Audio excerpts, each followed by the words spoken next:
strong prevail. Mortal Kombat, live forever. Through the storm, break the tether. Time don't fade, we don't fall. Combat's call, we give it all. Mortal Kombat can't be stopped. Fight lives on with be trust. Legends fight, legends never. Combat rages on forever. Fire burns, ice shatters. Honor's the only thing that matters. Through realms, through pain, the spirit stays in every name. Master not, they all bled. Still they fight, never dead. Flawless moves in the night. Every strike sparks the light. Mortal Kombat, test your soul. One last round, lose control. Mortal Kombat never gets old.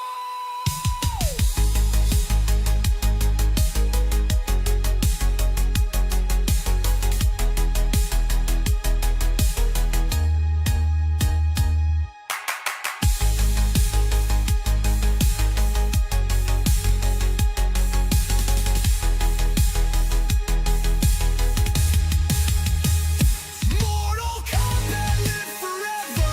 Through the storm, break the tether. Time don't fade, we don't fall. Combat's call, we give it all. Mortal Kombat can't be stopped. Fight lives on when be trust. Legends fight, legends never. Combat rages on forever.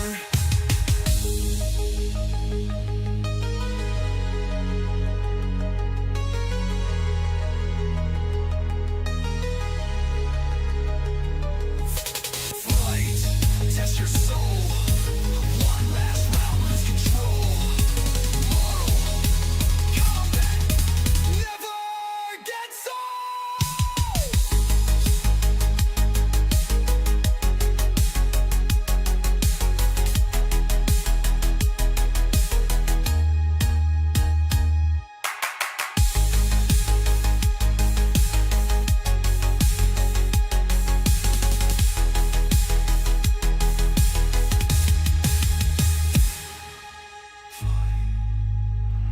Test your mind, test your soul.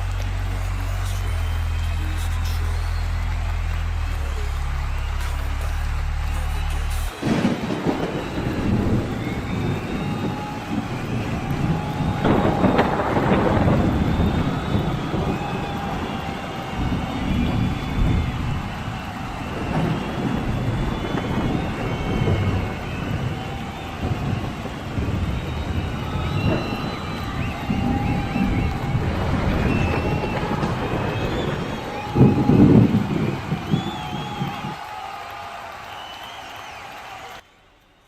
All right. All right. There you go. Good. How are you, mate? Good, man. Hope you guys can all hear us. That was by the way, that was Combat Eternal. Brand new song tonight.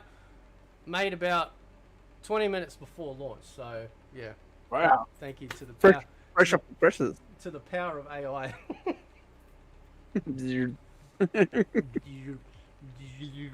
How's everyone going on the chat? Thank you so much for joining in. By the way, I don't know if you're cool with this, but like we've got a message down the bottom, so if anyone's sort of like, you know, kind of at some point during the show, if they want to jump in, you have the options here. Pretty much just join the Discord or message on Twitter and we'll send you Discord. You can jump in, ask questions, meet the Mortal Kombat total something. We're I've got an answer for everything. we're real fucking professional around here. So yeah, what have you been up to, man? Oh, not a lot, man. I've been helping a friend move house. I've been helping her with some basic maintenance today, and nothing crazy. But other than that, I've been hanging out in some streams. The Links community, that's been wild. I've been neglecting my community. Sorry, guys. I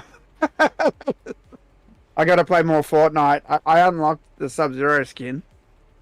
and I'm up to level 110, and you have to be 140 to get everything. So Yeah, um, I missed buying the Scorpion stuff, like literally by hours. My son messages me and goes, I misread it. I thought it was the next day, and he's like, oh yeah, it's going by 10 a.m. And I thought, oh okay, 10 a.m. tomorrow, I'll be good.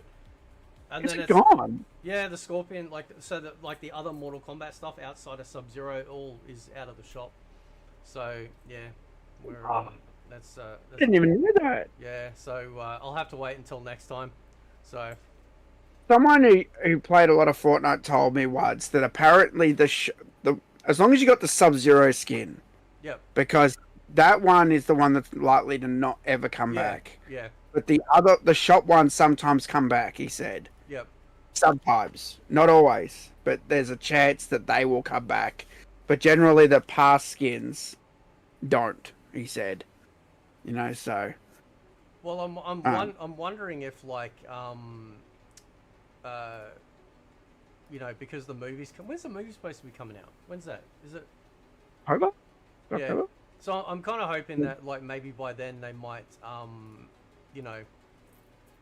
like recirculate that sort of content around. How we There's going? also sorry, No, what were you you saying? go, man. I was just gonna say. I was saying big shout out to Ringy, Ringy. who also has a song made about him. Funny story.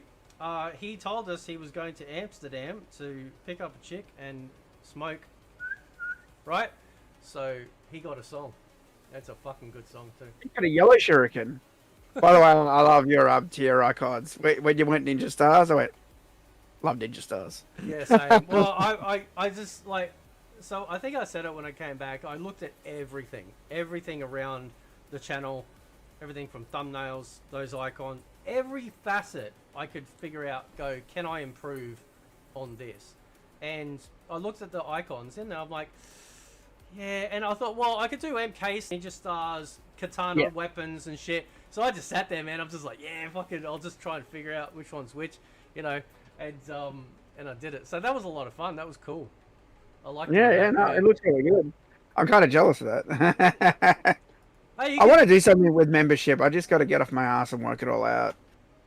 Well, that's the thing too. Like, I'd never worked it out either, And I thought, well, I thought, well, because what's the base one? It's like $5-6, and people had paid that before, and they got like absolutely nothing. Am I a bit quiet? Am I? Okay, let me turn myself up. How's that? That might be a bit better. Yep. I think the base one's like $2, isn't it? Isn't it like $2 or something? Well, the default one that mine was originally set at was like $5 or $6. Yeah. And then I thought, and then I dropped like the very first tier all the way down to like $1.50.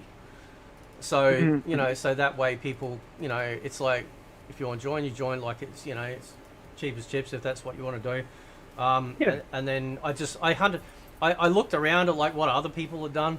And then when I started working on the music, because you heard some of this music like almost 2 months ago anyway, and I know I haven't. I watched that whole thing, right? This guy is like, how do I describe it? And this is just the Australian humor, right? You're just gonna have to forgive it for a second.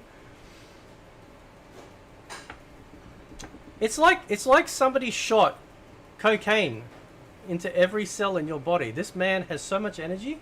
I was getting tired watching this guy, right?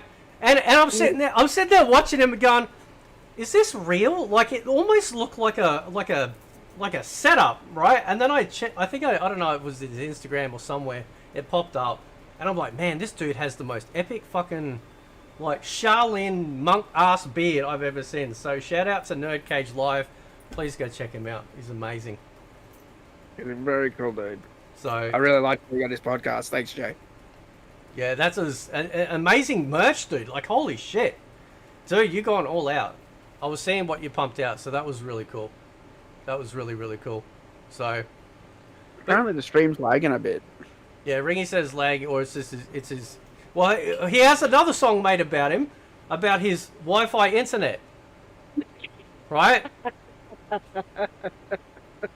So like we got. He's using 3G, but 3G doesn't exist anymore. So, but yeah, no. So shout out to Nerd, shout out to Ringy, and everyone else that's in the chat. We got Michael Gore in here too. Thank you so much. He wants us on both next month. There you go. Are you sure you can handle it? I mean, you know, it's a you have one Australian, right? But We tend to team up when there's more than one of us. he's gonna have to bring on backup just in case. You know, he's gonna have to have. So yeah. And have extra Americans on the side. No, but that was good, and you know, it's really good. Like, I'll be honest, like there are,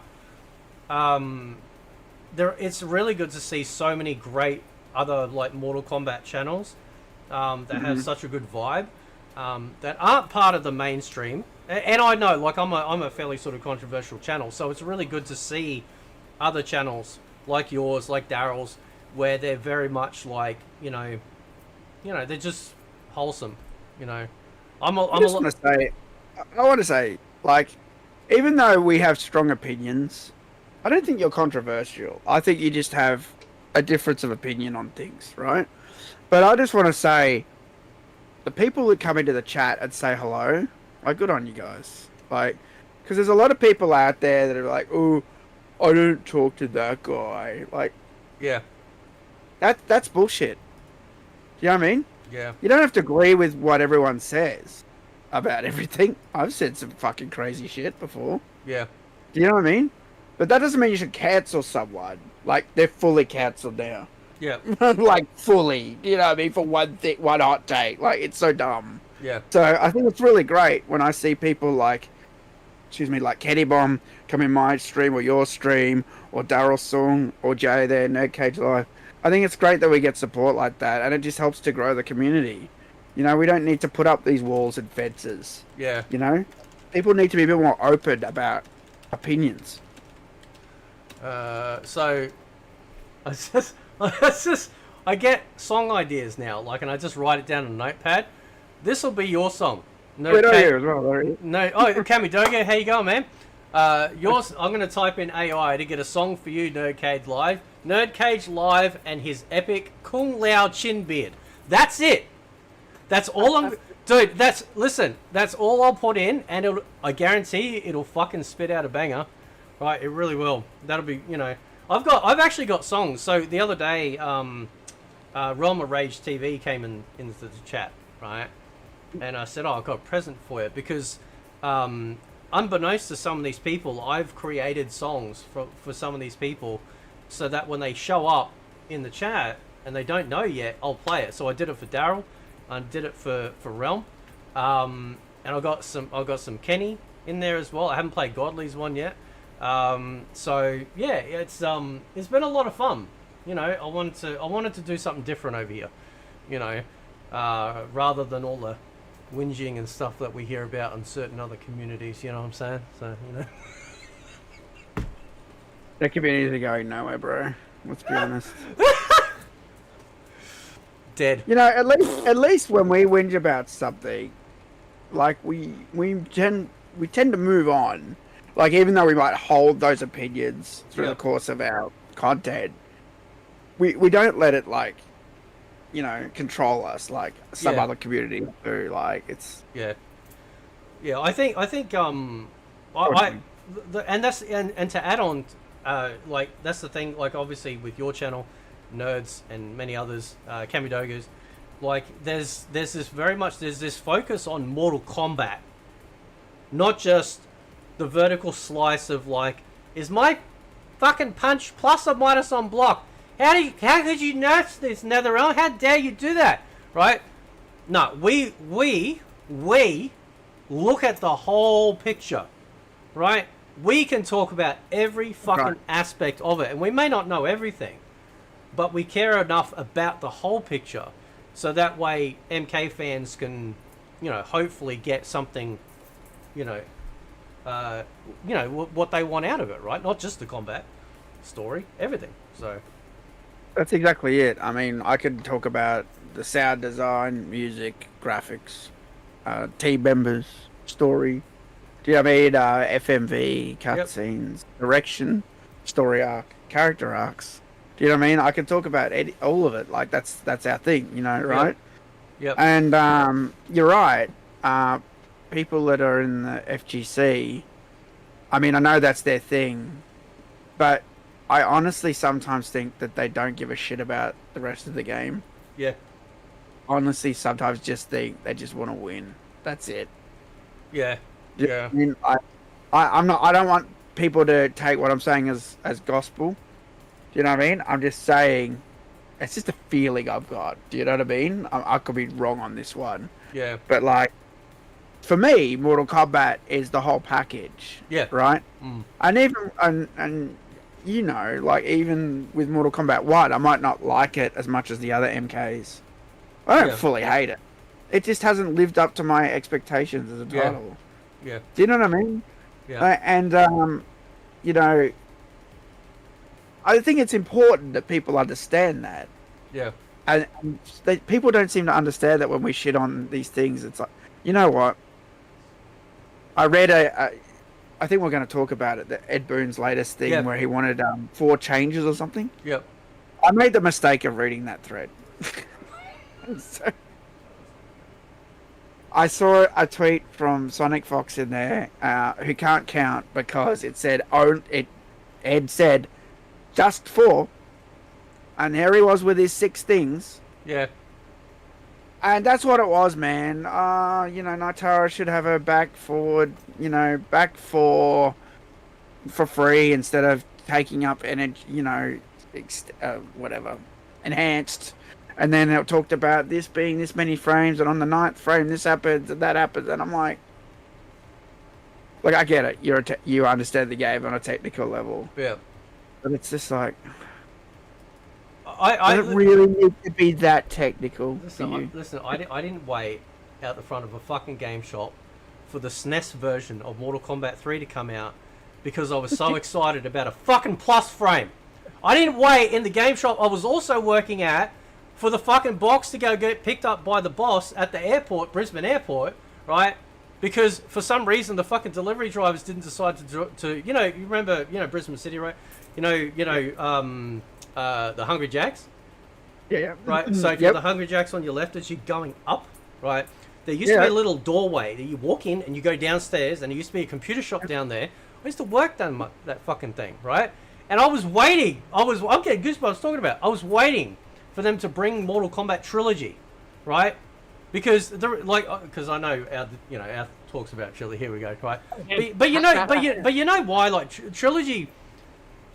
Like, one of the reasons why I got so excited for Trilogy, because I remember when the Sega Saturn snapped up the rights for Ultimate. They did, yeah. Right? They did. And I remember because back then we couldn't afford every console, so I had the PS1, right? And I'm like, oh shit, I'm never going to get this, right? And then a mate of mine, I can't remember if it was like an EGM or a Game Pro. And he's like, dude, you got to see this. And I think it was the very first... It was like this big on the page. It was the very first prototype character select screen. I think it was the N64 one, right? Of Trilogy. And I just sat there going, fucking, yeah, I just couldn't believe it. Because I'm like, after all this time and all this disappointment and being upset about not being able to get it, it's like, hang on a sec, how the fuck are we getting it? And that's when I realized that by changing the name of the game and modifying slightly the game or whatever, you essentially have a whole new product.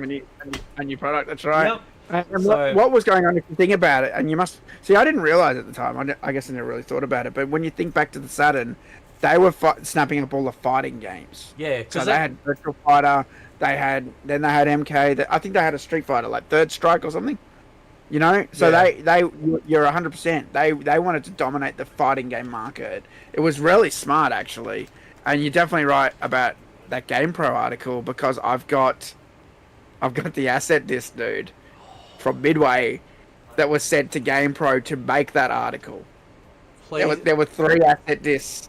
I've got three of them. So this is the stuff that Midway sent them, like the logos, the select screens. I've got it full quality. So if you show me that, that'll be like going back in time. Well, it's like it's all the logos and the screenshots. It's not the art. It's No, not no, the- but like the actual graphic art that I saw, you've got. Yeah. Yeah. So what did you see? You saw the select screen. Or Yeah, what? yeah. It was like I from memory in the Game Pro, it was kind of like down. I think it was like down, kind of like down the side of the page on the left hand side. And I remember I literally made love to that page. I didn't let that fucking book out of my sight. I took it to the toilet. I took it to the spank session. I took it to bed. Because I could not believe what I was looking at. We had fucking... I was seeing like...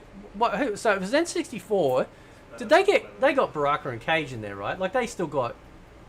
Yeah. They just had female chameleon. Yeah, yeah. That was the main difference. I think they had everyone else. Yeah, Because it was still trilogy. yeah.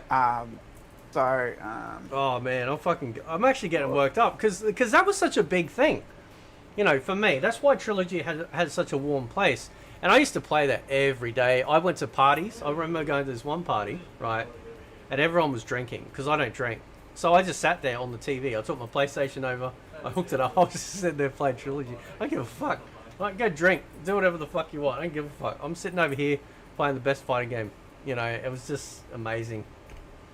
Just absolutely amazing. Yes. No Cage Live said yes, not the bosses. Oh, okay, so they didn't have the bosses in there as well. Did they? Yeah, they did. In N64? They did. They had fatalities on N64. PlayStation didn't have them. Okay. Kintaro and Shah Kahn had fatalities. Oh, Yeah, wow. Yeah. Oh, PlayStation didn't have them. N64 had 3v3. Yeah, that would have been nuts. Yeah.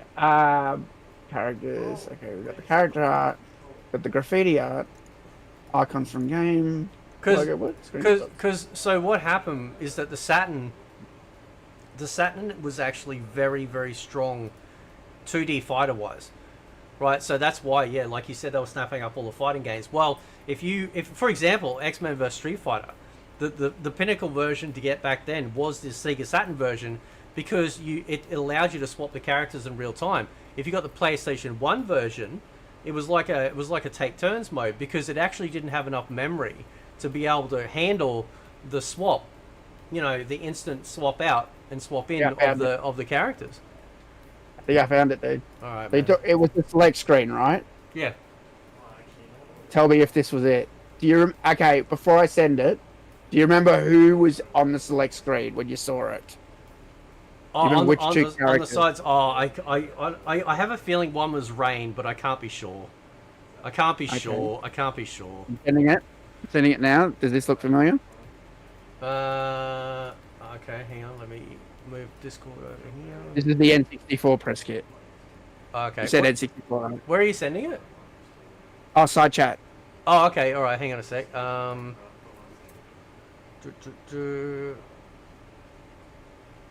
Slaves? Is that it?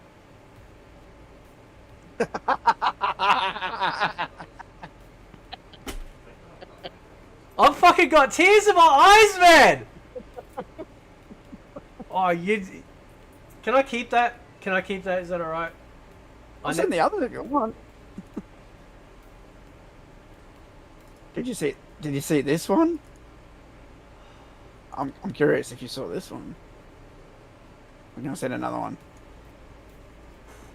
So you don't know what they used. I've just got everything, right? Yeah. Oh wow. I don't think they would have used that in the magazine. Maybe. Because it's kind of gory, right? Yeah, yeah. Yeah, I kind of, I will say this just off the bat, just because Kano's got his knives out. I kind of wish that like Kano had his original blade throw from the very first game. I don't really like the. I love that move. I don't really like the almost like mini lightsabers. I definitely prefer the actual knife and the hit, like it's got that meaty sound. Was there any more pictures, or was it just the two? Because I'm assuming. I got tons, bro. Yeah. I mean, not. I know that they 100% would have used this screenshot in their article. 100%. Yeah. Because it's the 90s and tits sell. Yeah. Oh yeah. Sorry. Sorry, Kerry Hoskins and Becky Gable. No disrespect meant, but let's be real. Oh, they do. You know, yeah, when the versus Oh, screen. this fucking You know? this. Wow. Mm. Um, I can't get over that. I've got. I'm trying to see if anything's like unique. You don't have any of the old game magazines, do you? Yeah, I do. Oh, here's a Rain one. Rain and Shiva. That's interesting if you think about it, because Shiva got axed from most UMK3s. Oh, from the 16-bit ones. Yeah, Okay. like SNES and Genesis, right? I don't think either of them had Shiva, did they? I don't know. I to be honest, like the last time I bought a 16-bit version was MK3, because I think after that I never bothered with the ultimate version. Nerdcage Live says, to this day there's no perfect version of MK3 in my eyes. I agree. Outside of the arcade, true. Actually, that is very true. So, I'd like to talk about that if you don't. No, go for it. Yeah, go for it. So, because when I started working my first job at my local arcade, they just got MK3, right? And so I was going there all the time and playing it, and the owner was always sitting in there. And one day he goes, "Oh, hey, I got these moves if you want to try them." Yeah. And he had this moves list, and it wasn't very well laid out. It was in a real small font and that. But I'm like, "Oh, thanks," you know. And I started to do the fatalities, and we'd laugh every time I pull one off. He's like, "That's funny," you know. Yeah. And that's when I'm like, I remade like a moves sheet and made it real clear and real. And that's how I got free games, or he'd give me money or whatever. Yep. I ended up working at the arcade though. But we had it on, it's called a Viper cabinet. I don't know, have you seen a Viper cabinet? Do you know what that is? Show me a picture. I might recognize it visually. By the way, just to make Nerdcage happy, I'm gonna run Mortal Kombat 3 in the background while we're talking. So That's the wrong name. I swear that was called a Viper cabinet. there we go. Maybe I said the wrong name. Maybe it's not a Viper cabinet. The one I'm thinking of.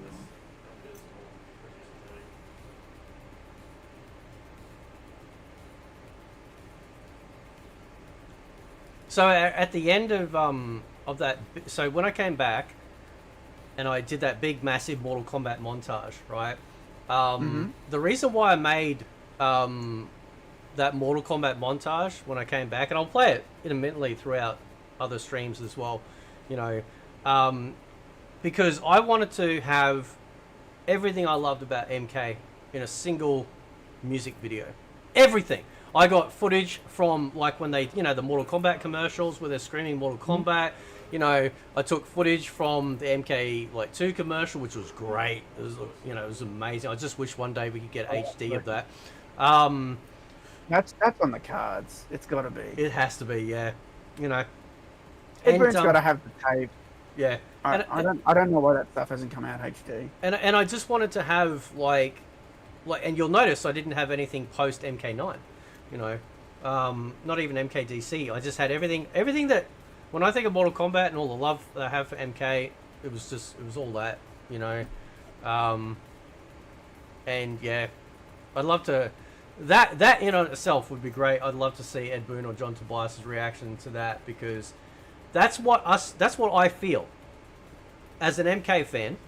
That's what I feel, right? So, you know, I care about the gameplay, sure, but going back to what you were saying before, man, like gameplay, like, yeah, it's obviously important, but there's too much hyper focus from a competitive side on it, because it's not a case of which came first, the chicken or the egg. We absolutely know what comes first and what always comes first when it comes to gaming, and that has to be the overall product. Now, if you decide to take that product and make a competition out of it, God bless, and I hope you have fun with it. But you can't get to a point of going, well, you know, this is the only thing that matters, you know, we're the arbiters of what we think is the best gameplay just because we know more about it. But you've got to remember that this is an entertainment product. Every time a game, and my son can vouch for this because he's played Rainbow Six Siege, and another guy, mate of mine, Reverend. Every time Rainbow Six Siege has decided to go down the competitive route and start changing the game for a more esports focus, it actually starts to end up become very boring, stale, and nobody's having fun, except for the very few people that it is, designed for. And it's a shame, to be honest, because MK is such a great franchise, which is why also what you were saying, like, we can talk about everything, but, there's so much that we love that we've seen stripped away that, I think it goes a lot deeper for us than somebody going, oh, well, I preferred MK10 because this Scorpion move had plus 10s or minus frames, right? There's more to it than that. There's always more to it than that. And we, as the customer and the MK fan, always trumps the pro because A, there's more of us. B, we're the ones that sell. Like, the game is being sold. We're the ones buying it, right? We're in mass versus the tiny percentile. We are the ones that are making the developers happy, the publishers happy, and the shareholders happy. Simple as that. Those MK3 storyboards are the best. Yeah, when I did my video, I think it's called the Crusade of Fate. I think the song name was that I used in that film clip. I wanted all the storyboards, man. I wanted all the storyboards that showed up in MK1, MK2, and MK3. I wanted them all in there, because they are. This was our fucking storytelling. Like, when we went to the arcade versus every other fighter, this game, this franchise was telling us a story. That's what separated it out from, the Street Fighters and the other SNK fighting games, and like Neo Geo and stuff like that. Because, you stand in front of the original MK1 machine, what do you get? You get the nice little stop motion animation of each character with a little small biography. Or you might get the Goro lives, where it sort of lights up and he's standing there, And then of course MK2, we got even more. We got to see through the arcade what was actually happening with the future of the franchise, right? Which was, absolutely amazing. So they were very smart, and they were breaking ground with all of that. So I thought that was cool. I don't know what's going on. I suddenly can't find a picture of this arcade cabinet. I saw it like a week ago everywhere, and now it's just gone. But basically, go back to what I was saying earlier. I was trying to find the picture. I can't find it. I know. As soon as it streams over, it'll pop up straight away. Probably. Yeah. But it was a one of those cabinets that had a control panel in front of you. Yeah. And it could have 4 sticks on it. Yeah. And then it had like a gap between it, and then the screen. Okay. So it wasn't an upright cabinet. It was one of those big screen ones. Yep. Right? And I had MK3 on it. And the boss said to me one day, do you think it'd be a good idea to have headphones so people could hear the game? Like, hear it better. Hmm. And I went, that's a great idea. I thought it was. I thought it was awesome. And so he added it. So there was this pair of headphones on the cabinet. I've never seen this anywhere before. That's crazy. And because there were, like I said, it was sort of like the cabinet was like this, straight and then up. It sort of went like a U, right? Yeah. And it's supposed to be for 4 players, but it just had the 2 because it was MK3. Yeah. And so there was a plug where the stick was for player 3 or 4, right? Yeah. And he drilled a hole in that and put the headphones through it. And I used to put the headphones on and play, and I could hear it like real crisp. Yeah. I thought it was awesome until some fucker just went one day and just yanked the headphones out, and that was the end of that. So Oh shit. it probably lasted like, I don't know, a month or 2 until some fucker ruined it. But I played so much MK3 on that cabinet, and it was excellent. Yeah. It was one of my favorite experiences with Mortal Kombat. I remember there were times I got so good at that game. I could do. I think I've told this story before. I have a specific memory and time of me play that game once, and the arcade was kind of empty, and I was working, So I started playing it, and this couple came in, and I'm like, "Oh, do you need some change or something?" And they're like, no, we're just gonna watch. And I went, "Okay, cool." And so I just kept playing, and I remember I was Cabal, and I did everything with Cabal. The first fight I did Animality, then I did a Babality, then a Friendship, then Fatality 1, Fatality 2, then I beat Motaro and clocked the game, and they were just like, "Oh, I picked Fatality as well," and they go, "Oh man, you played so well." Like, they congratulated me for just beating the game one credit right through. Yeah. But the thing about MK3 was it had a real even though Scorpion was missing in that, it was really well designed. Yeah. With the characters, the select screen, the music, the stages. I thought it was really good. Even the ads for the Mortal Kombat movie. And then Ultimate sort of fucked with that a bit, I think. It came along and added the new characters and the new stages. And because of that, the programming was changed to show the new stages all the time when you played Ultimate MK3. And then it got very MK3, boring. yeah, so MK3 stages, as beautiful as they are, Graveyard Street, Yep. Subway, they took a back seat. And it was always, like, you go to play Ultimate MK3, it was always Hell first. Yeah. Or it was Lost Portal, then Hell. And then it was like, it was just all the new shit, you know. And then you get up, and even if you could, there was a trick. If you could not uppercut through the level, right? Yeah. You get into the old stages. Yeah. I don't know if you know this. Yeah, I remember. Yep. I remember But that. if there's a computer uppercut you, it's fucked. Yep. And then you go back to the Lost Portal, or back to Khan's Cave, or whatever. Yep. Or Jade's Desert, and it's like, oh, I'm stuck in the new levels. Like, because you'd missed the old levels, the old stages. And I think that was a big problem. I actually think that hurt Ultimate a bit by Now, backseating its original stages. so I just remembered something. Wasn't there an MK3 version on that Midway Arcade Collections back on the PS2/PC release? Wasn't that an MK3 release? Yeah. Yep. So, I mean, I'd have to. Jay's just saying there's no perfect version. Yeah. Like, pretty much every version of MK3's had something wrong with it. Yeah. What do you think? Every single one. There's never been a perfect version. And I can tell you, as somebody who plays the arcades, I still don't believe any of the old ones have ever been perfectly emulated at all.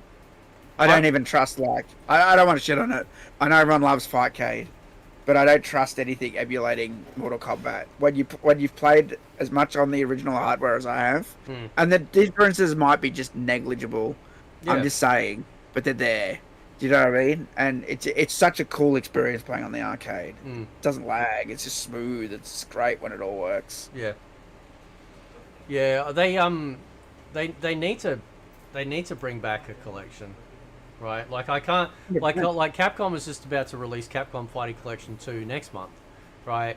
They're bringing back some old fighters like I think it's Power Stone 1 and 2, right? I can't remember is it Plasma Sword? That's the sequel to Star Gladiator, right? They've got all of these like amazing Capcom fighting games. They must be looking at this. Ed Boon must be looking at this and going, dude, we would just mop the floor with them. Easily. Fuck it, you and me will help him out, right? Ed Boon, give us a call. We'll help you out. Bro. Right? I'll do it for fucking free. I will do it for free to get this shit to get out there, right? Well, you got to pay accommodation. I'll do it for free.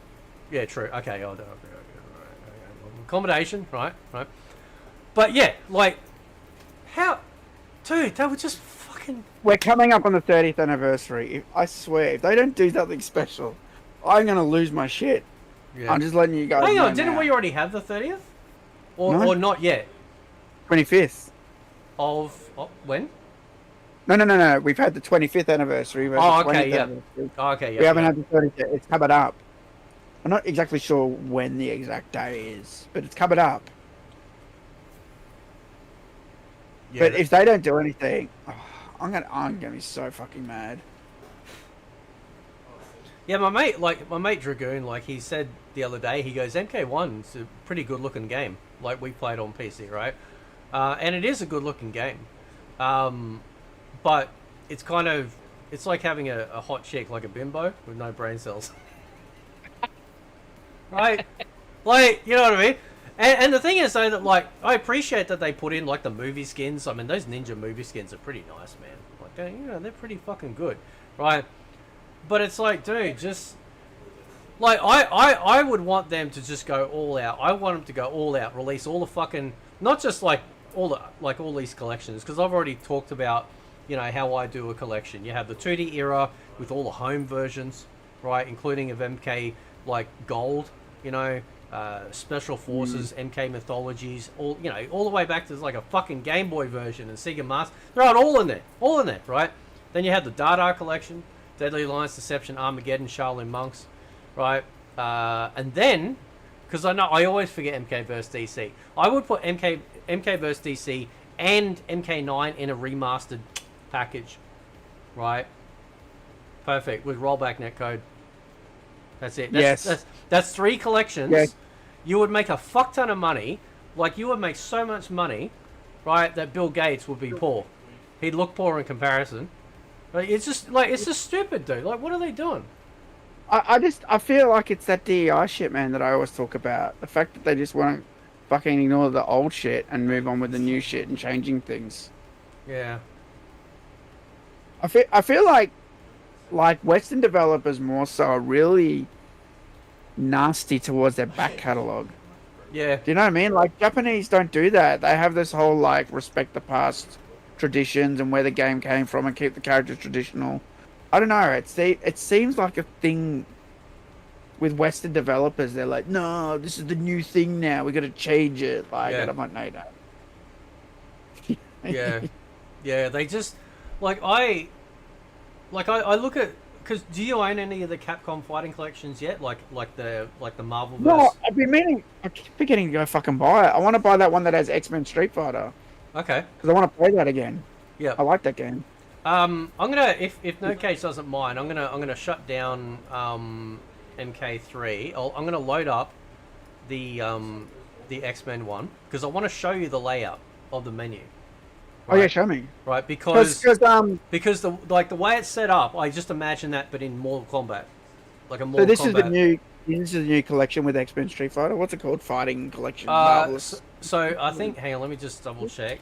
It's There's 2 names. Confusing. Yeah, so it's Marvel. It's Marvel versus Capcom Fighting Collection. So you got the Capcom Fighting Collection 1. Then you got they've actually done a few now. Yeah. Then you got Marvel vs. Capcom Fighting Collection Arcade Classics. So that's the new one. So I'll just load that up. So that's what I'm talking about. The new one. Yeah, the $80 one. Yeah. I really want it. Because this is really fucking cool, man. Like, you know, just. And of course, you know, like they've done this with these other collections as well. So I'm gonna buy. I forgot to go get it. It's probably gone now. Here we go. All right, let's open up. Oh, nice. So imagine, right? So you go. We'll just go offline play. So imagine, right? You have, for example, you have Mortal Kombat, like the first one, bang center here, right? And then you come down, and then you could swap between, like, you know, you come down, they'd be like, okay, now I'm going to change it to like the Game Boy version, the Sega Master System version, Sega Mega Drive version, Super Nintendo version. You know, like, dude, like, I look at this and I go, Mortal Kombat, like, this would be so fucking good for them to do this, right? Now you said what's Marvel Heroes versus Street Fighter? Marvel was so what we had X-Men, then they did Marvel Yeah. Superheroes, then they did X-Men versus Street Fighter, then they did Marvel Superheroes versus Street Fighter. I've never seen that. Right. We only had X-Men Street Fighter in the arcade. Right, then you had Marvel vs. Capcom, and then they did Marvel vs. Capcom 2. Yeah, I've seen Marvel vs. I never saw Marvel versus Street Fighter though. Interesting. So so I'll load it up. You can select the mode. You obviously have like training mode as well. Actually, let me just. Oh yeah, okay. So this is the other thing. They got the museum, right? So you can click on, say, I don't know, that. right? And you could just go through fuck ton of artwork, bro. Hey, let me go back. Let me go back the other way. Let's see I've got a lot of this art myself, believe it or not. So, concept sketches, yeah, I love them. Now they did this. They did this shit in the 3D era of MK, so they need to do that again, right? But if they've got any more, you know. Yeah, they do. They have so much art that they don't show. It's so weird. Yeah. When Warner Brothers took over everything, they just held everything back. I mean, they show some stuff. Yeah. But like when it was Midway, they showed us everything. It was so good. Yeah. And I miss that shit. And what they've done too here is that they've made it like you can get these like individual like trophies per game, right? So if you go to like Marvel Superheroes vs Street Fighter, right, it says here complete the game with Captain America, Cyclops, right? So it's got like these little trophies that you can earn, by completing the game or doing different things. Complete the game with Norimaru, only possible in the Japanese version, which you can swap to, right, as well. And I look at this and I just think, man, fucking hell, like they're just, you know what I mean? Like, I do, believe me, it shits me, dude.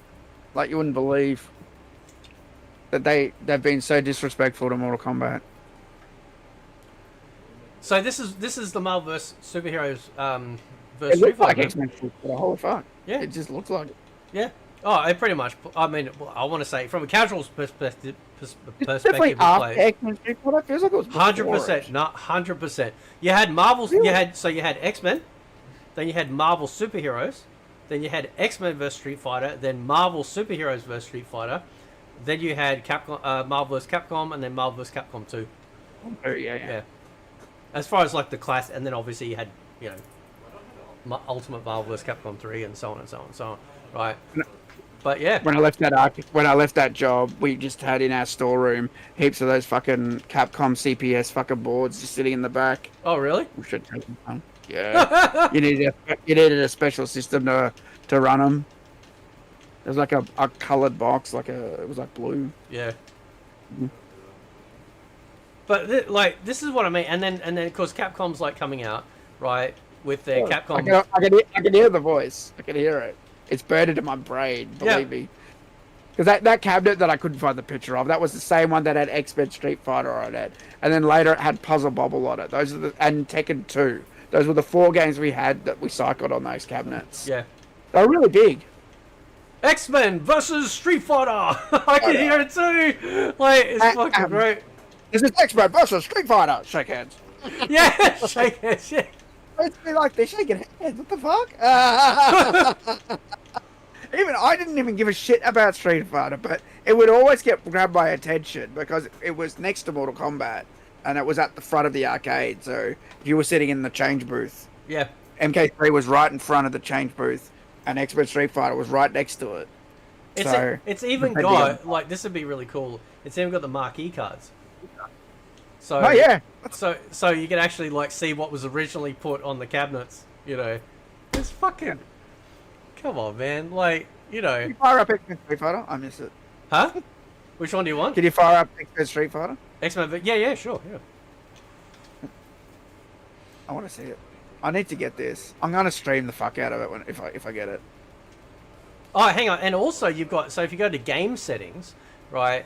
Yep. If there was any like secret characters. So I don't know if there was. Well, was secret. You have to push up on the title screen to get a Kuma. Let me check Marvel. Hang on. Yeah, secret characters here. Yeah, so if the game's got secret characters, you can set it to easy select. So you just, press up and you don't have to do anything. Well, on the arcade, I don't know. I don't know on the arcade if a Kuma was unlocked, but someone just said to push up, and you get a Kuma, and I was like, oh, and so I always used a Kuma. That's it. Yeah. Here we go, man. Yeah, that's it. Exactly demo mode too. I'll just let it play because I always love the attract modes for games. That's something else. I used to watch this. Yeah. Like all the time. Yeah. Sorry. Go ahead. No, I was just gonna say something that, like, again, I really love. Like, I know, like, Mortal Kombat 1 will sit there and they'll play a couple of fights or whatever, but like, I don't know, man. These old ones just hit different. Like it was designed to get your attention. That's why it was called attract mode, right? So when you're walking around the arcade and you catch that, it's like, oh, that's really cool, right? You know, so they're designed to try and attract your attention, and yeah, they just hit different, you know, they just hit different. But I'd yeah, love to show me playing the game. I'm pretty good at it. I mean, I haven't played it for a while, so I probably need to warm up. who did you? But who, I used to who did you use? Like, let me check it. always Kuma, always. Always a Yeah, there Kirby. he is. There we go. Who else do you want? And then second was either Dalsum, because he's an absolute asshole, or Chun-Li. Okay. Who do you reckon? Who do you want? Dalsum. Dawson? Okay. All right. Yep. I used to always do normal. Yeah. I never tried the other modes. I never got good with the other modes. I think they were too fast. So I was still kind of a noob, but someone taught me Raging Demon in the arcade. And I'm like, oh, that's cool. Thanks, man. Yep. Once I learned Raging Demon, I'm like, that's fucking awesome. Yeah. That's what made me want to play it. You know, I think that's what did it, dude. I think I watched people play it at first, Yeah. like a lot. And I'm like, well, it's not my sort of game. But then when I saw someone do Raging Demon, I went, okay, now I want to play. Yeah. That's fucking badass. I have to wonder, like, because you've heard of Rainbow Edition, like Street Fighter 2 Rainbow Edition. I've seen Street Fighter 2 Rainbow Edition, so Yeah, yeah. I watched the guy play it. Yeah. He's pushing the start button and cycling through the characters. Yeah. Yeah. So Yeah. so it was a hacked board, right? That for some reason, like we actually had it. You know, you know Stafford, right? Yeah. Yeah, yeah. So down the shopping center, they actually had one, right? They actually had an actual hacked ROM. I think it was like Vietnamese or some shit, right? It was some like they decided to like hack You gotta go up it. in the air more, dude. Huh? You gotta go up in the air more, down up. I know. I'm such a grounder. You know, You I really. fly right up in the air. I used to love doing that. Then you do the super in the air. Can It's he? like quarter circle, and all the punches. Yeah. And does it actually? Has he got a? Hang on. Has he got like a? Hang on. Let me check. Akuma had that. Sorry, that was him.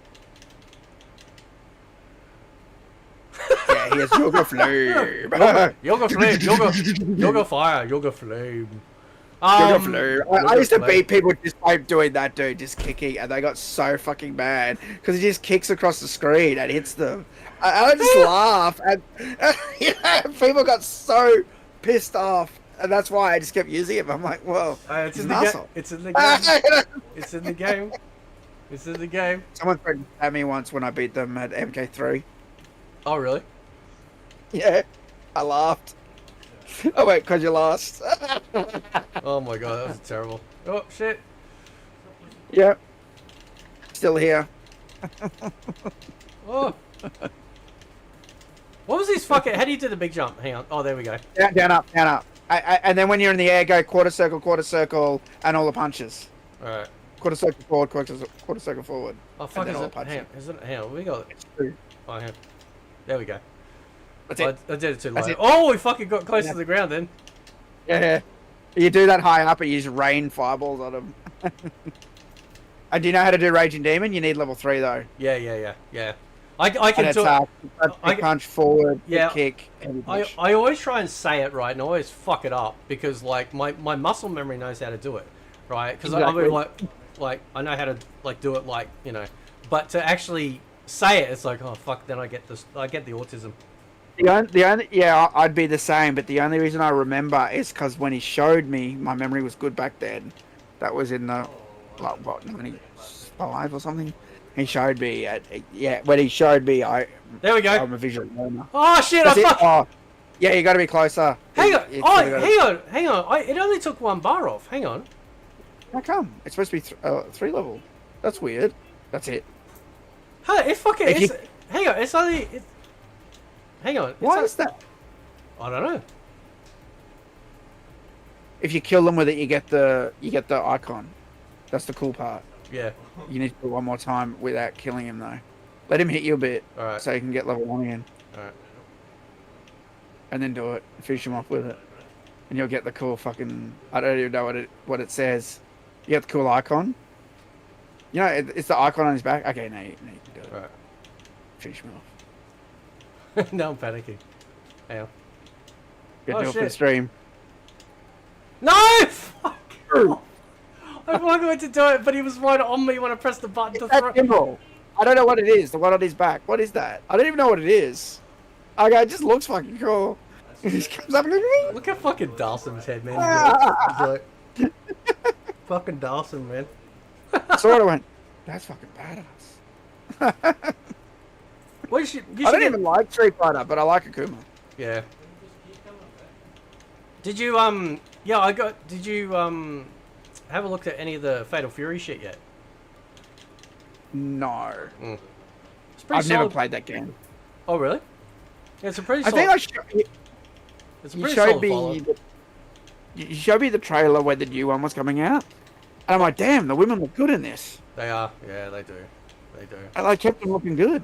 And they got a fucking jukebox in it, right? They got a jukebox from all the old Fatal Fury games and the Art of Fighting games, right? They got a fucking color edit, so you literally just like you choose your character, and then you know you just choose the outfit, like if it's got a secondary or first outfit, and then you just change the color, everything from hair color to everything. Like it's just fucking. Melbourne had a really big arcade scene. So, like on Swanston Street in Melbourne, we had the Time Zone arcade, and I used to always go there to play MK3. That's where I first played it, right before our arcade had it. Yep. And at the same time, in that arcade along the wall, it was all Fatal Fury and Art of Fighting. And I used to wonder what the fuck the deal was with it was. There were so many people that would play it all the time. Do you know what I mean? Predominantly Asian, you know. But the whole wall was Fatal Fury and Art of. It was like Fatal Fury 4, Fatal Fury 5, Fatal Fury 6. I don't know, but whatever it was back then, I had every version of it. Do you know what I mean? Going along this wall, you know, and it was crazy, you know. But I just played MK3. Yeah. I mean, SNK's closest gory game was Samurai Showdown. That's probably I played that game. That's probably the I did play closest that. that they got, you know, to I did that. play the. I actually own it. I own Samurai. Oh, really? I own Samurai Showdown or Samurai Showdown 2. Yeah, I've got the cartridge, the MBS cartridge. Two is like my MK2 in the Samurai Showdown universe. Like two seems to be like just like this pinnacle perfect encapsulated version of SS, you know. So there was this place in where you're from in Queensland Yep. called Game. You know, I don't know. Have you ever heard of Game Dude Computers? Let me have a look. I'll see if I can Game find Dude. it. If you type Game Dude, it'll come up straight away. They had an arcade section. At some point, they go, fuck it, we're getting rid of everything arcade. And I saw it, and I freaked out. They had an MK4 that I wanted. And I was actually trying to work out with a friend if we were going to drive up there. I said, dude, help me buy all these arcade machines. I'm like, I'm dead serious. They were throwing everything out. They had the Ninja Turtles cabinet. And they were just throwing everything out, like cheap. And I'm like, what the fuck is going on? Anyway, this is in like 2010, 2011, right? Yep. And so I bought. I couldn't. In the end, it just didn't work out. So I didn't go up there. Didn't hire a fan. All this shit we were talking about. Yep. But I did. Most of the stuff had gone by the time we went through all that anyway. Yep. But I did get Ninja Kombat on Neo Geo. It's my favorite Neo Geo game. Yep. And I got Samurai Showdown because it was there. And these, dude, you know how much you got to pay for these? How much? $20 each. Oh, fuck off. Serious? Yeah. For Ninja Kombat, $20. Dude, And $20 for Samurai Showdown 2, I think it is.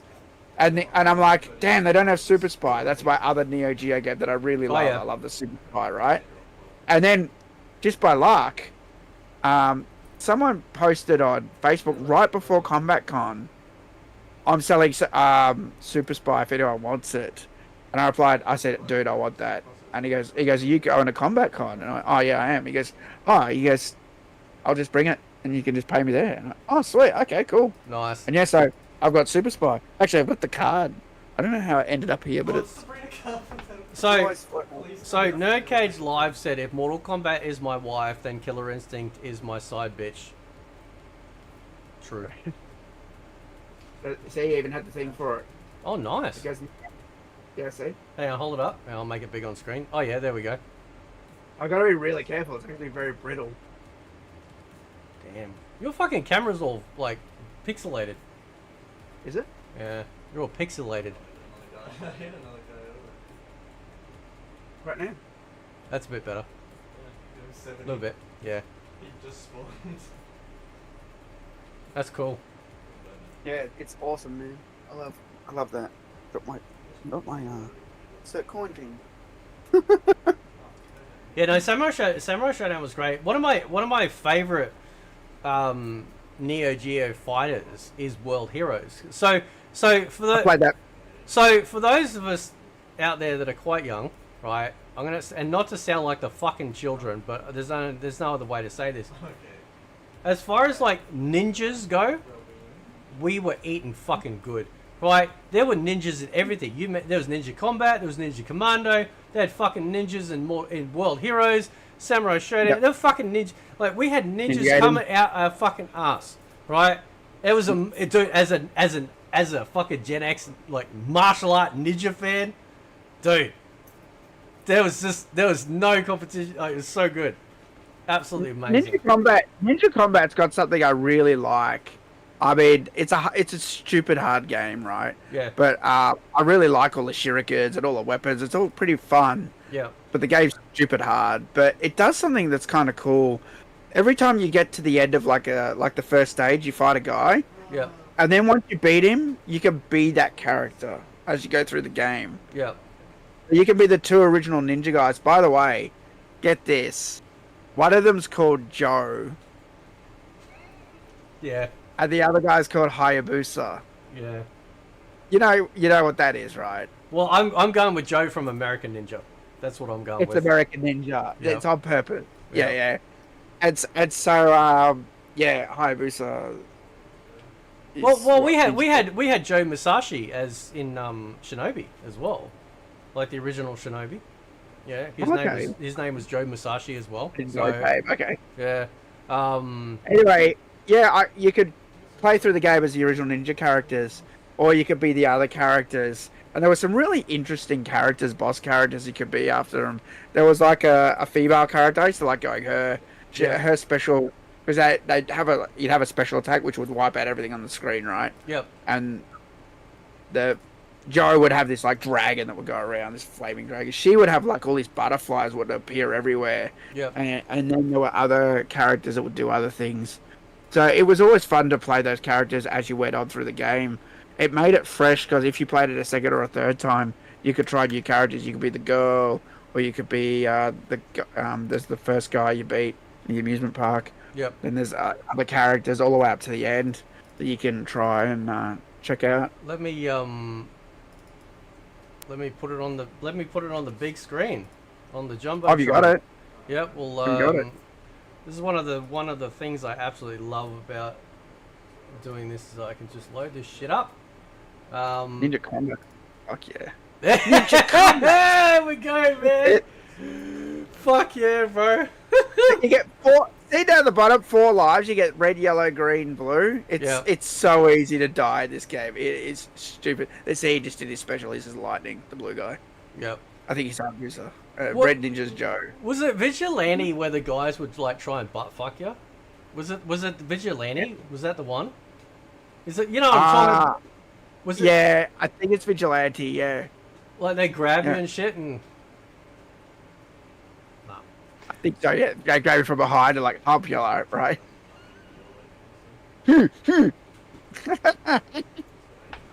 Oh fucking hell! I used to play this game with a friend after school, after high school. We went to this video shop in Toowong. Oh yeah, yep. Right next to Toowong Village, dude. You know Toowong Village? Yeah. There's like a street. It goes. I forget the name of the street. It's been so long. But it's like literally like next to Toowong Village, like as it went up, and there was a video store there. I used to always go in there and just play this Neo Geo cabinet that had Ninja Combat. And we try and beat it, and every time we get owned. Every time. Yeah. Wouldn't get past like the 3rd level. I'm like, this game's so hard. What the fuck? Now to get you all chubbed up. Yeah. When is the last Ninja collection coming out? When's that supposed to be happening? It'd be really soon, actually. I totally forgot about it. Oh, I fucking, I'm on the diamond tier for that. yeah, I can't wait for that, dude. I fucking I can't haven't heard wait. anything. It's gotta be this year, man. It has to be. What they said it was. You just reminded me about that, actually. I thought they said May or June. Really? Fuck, that's pretty close. I mean, shit, May's next month, so. Yeah, haven't I heard anything? I need something Kickstarter. Happy Easter. This is like the service, haven't done so. Oh shit, I haven't done so. Oops. When's it coming out?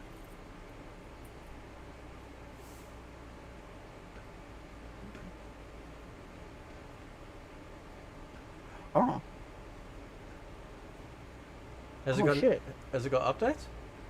It said, yeah, click here to confirm your delivery or something. Australia. For some reason, I had to confirm my delivery thing. They are bringing it out on Steam, right? Like there is a. Let me just double check and see if there's a Steam page. Could be. I thought there was, but I could be wrong. No, nothing listed. I have to put my name in as it's going to appear in the credits. Oh shit! Add additional items to your pledge. You know, they have all these T-shirts and everything. I'm gonna do God, that box art looks fucking badass, man. Jeez. that. Yeah, Oh, I didn't realize this was sitting here. you're gonna have to stream the fuck out of this too. Oh, I will.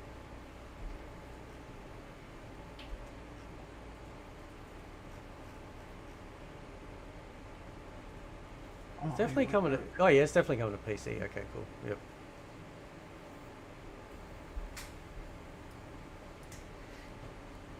I 100% need that on PC.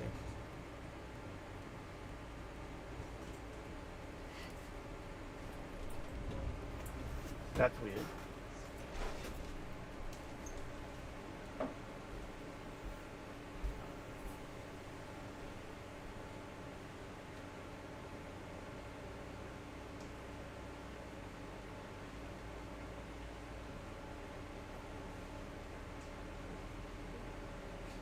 Damn.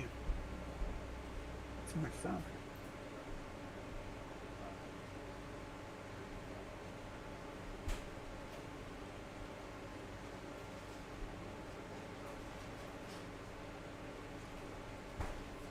Alright, it's confirmed. Live on Fate stream.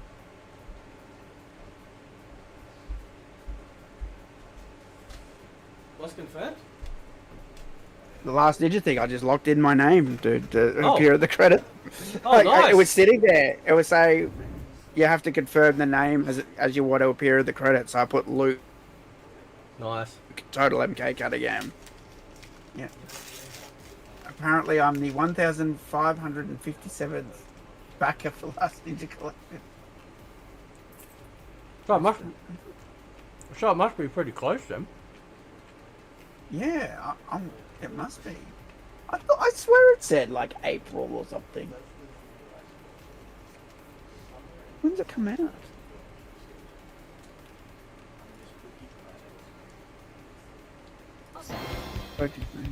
I'm not sure. Project you might be interested in. I'm not interested in them.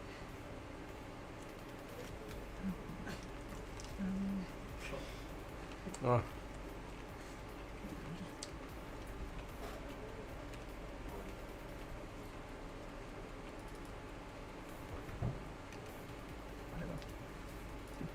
Hit me with a survey, bastard. Now, back in the day, I guess we're just waiting now. remember this game, dude? Yes. What is this? Fucking hell. Brutal. Bloodstorm. Bloodstorm. Was this Neo Geo? I don't think so. Because you had Time Killers, and then you had Bloodstorm, but they weren't Neo Geo from what I understand. But what was really interesting about this game is that you could actually knock off pieces of them. You could knock their arms off and shit. I think you could even like fucking cut them in half and stuff. Damn. Bloodstorm. Damn, I want to know when this Last Ninja shit comes.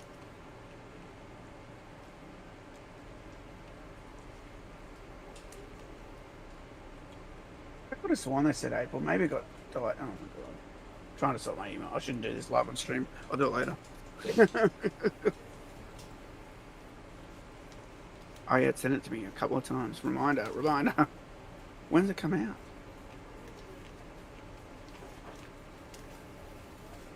Last Ninja Switch. I wouldn't mind Collection. I wouldn't mind a re-release of Eternal Champion Sega CD version, because that was pretty good. That Oh, some people already got it. I think. What? Really? Oh wait, no, they were showing what you're gonna get. Oh, Sorry. okay.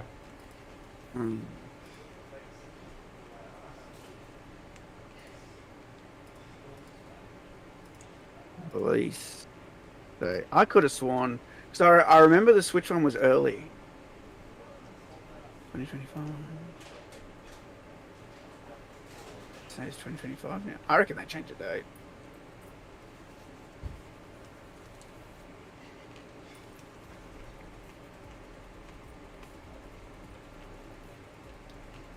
I'll have to get back to you, Fate, when it is. That's alright. That's okay. Let's see when it's coming to the.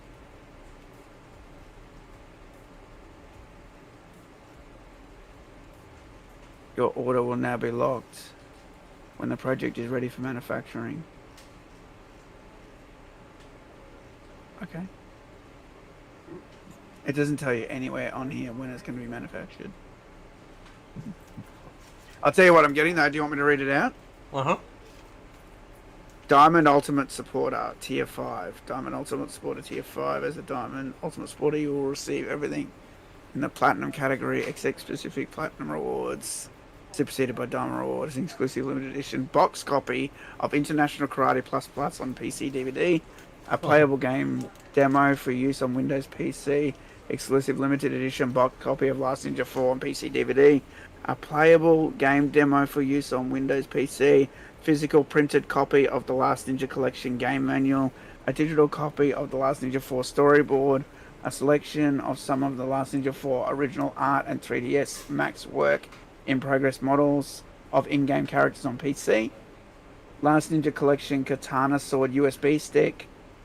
Exclusive game notes and contracts. That's what I want to read. The contracts, dude. They're including the contracts in this collection. What's that? But I've never heard of anyone doing this. So they were trying to get Last Ninja 4 out at 3 different times and got shut down each time. Once by Simon & Schuster, once by EA, and once by Sony. And so they got to include copies of those contracts while redacting anything that's too private. But they got to let you see the pay. I've never heard of anyone including that in a game collection. That's kinda crazy. cool. Yeah. I'm curious about that.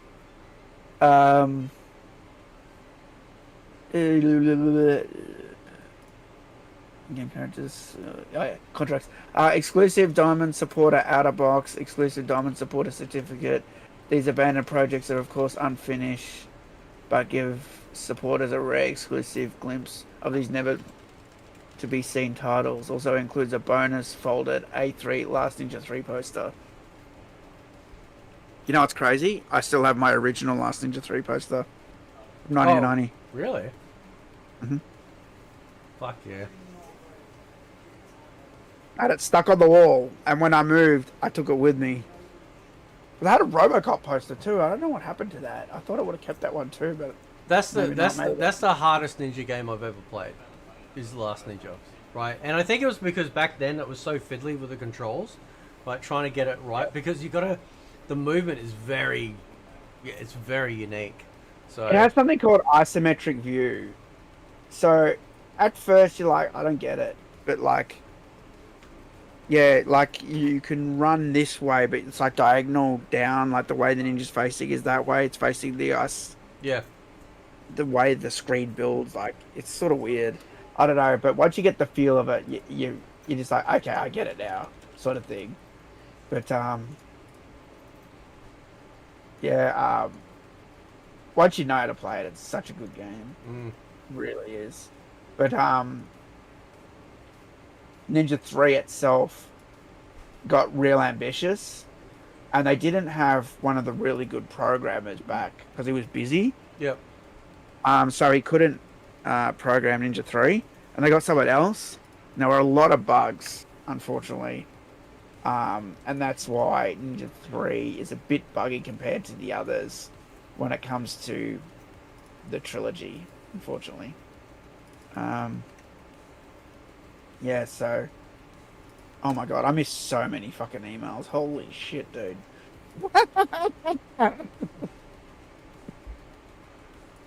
There we go. We're I gonna. should check my email more often. Fucking hell. This was... Oh, it wasn't that long ago. It was 10 days ago. They kept emailing 10 days ago. We got Dragoon in the chat. How you going, man? I think he just woke up. Oh yeah, US is waking up now. Yep. Old heads. That's us. Mhm. Yeah, I mean, like it's sort of, you know, when you look at the state of, like, say from MK10 onwards, you know, and them sort of having, it seems like, you know, MK9 we got this really nice, robust, feature-filled package, and then MK10 felt like a strip, but they were stripping stuff away from it, and I remember feeling that with the game. I just kind of, it's like, man, you had the blueprint with MK9. You know, like, why we... It really you know, did. Why don't we don't have, like, these things in the game anymore? And of course I now... thought Go ahead. I thought MKX was alright. I will say that. I know you don't like it. I thought it was... It's the one I can tolerate the most after 9, right? 11 and 1, I got a lot of problems with. Mm. But X, other than the story being a bit weird, it obviously changed around a bit. I still think the woke and DEI stuff was at its minimum there. Yep. Yeah. Yeah, that's true. Yeah. They introduced good characters like Kung Jin. I thought he was a good character. Takeda was a good character. Cassie Cage was an amazing character. And Cassie Cage's fatality, that Facebook fatality, I still reckon that's one of the greatest fatalities they've done in the last 10 years. And if you think about it, it's in the vein of, like, the original Mortal Kombat, where it's sort of that dark humor, where she kills them and then the photo goes on Facebook. Like, that's the fatality. Yeah. How funny is that? The jaws, like, hanging off. Yeah. I always laugh when I see that shit. I'm like, that is, like, beyond messed up. You know, and then you see all the comments underneath the photo, like Sonya, why is Kato on your friends list, Cassie? Like shit like that. And it's always like all that shit's funny, dude. Like that, and that's just all part of the fatality. Like, I haven't done shit like that since. Would you want an animated design for Mortal Kombat? Like, not anime, but like a, you know, almost like a drawn or 3D cell shaded type character design. You know, to take a, because they've obviously created, for a few games now, they've created this very realistic looking people. But when you create realistic looking people, everything else then has to become realistic around it. And I'm wondering if maybe to get back to that more fantasy style, it's weird, isn't it? Because the digitized characters were real people, but they look very animated. Like, you know what I mean? Like, they didn't, you know, they didn't feel like the whole world around them. Like, they didn't have to design the stages to be like the most realistic looking stages to match the digitization, because the digitization version in the game still had like this, I don't know, like this comic book / you know, animated feel. I think what it is the background's a fantasy, right? Yep. And while I did take photos of real people and then put them in the game, they did change a bit, right? Because the technology was limited at the time, right? So those photos, when they became sprites, their color depth changed a bit, right? It made them look a bit more cartoony. So you're right? Whereas cartoons are more basic with the colors and that.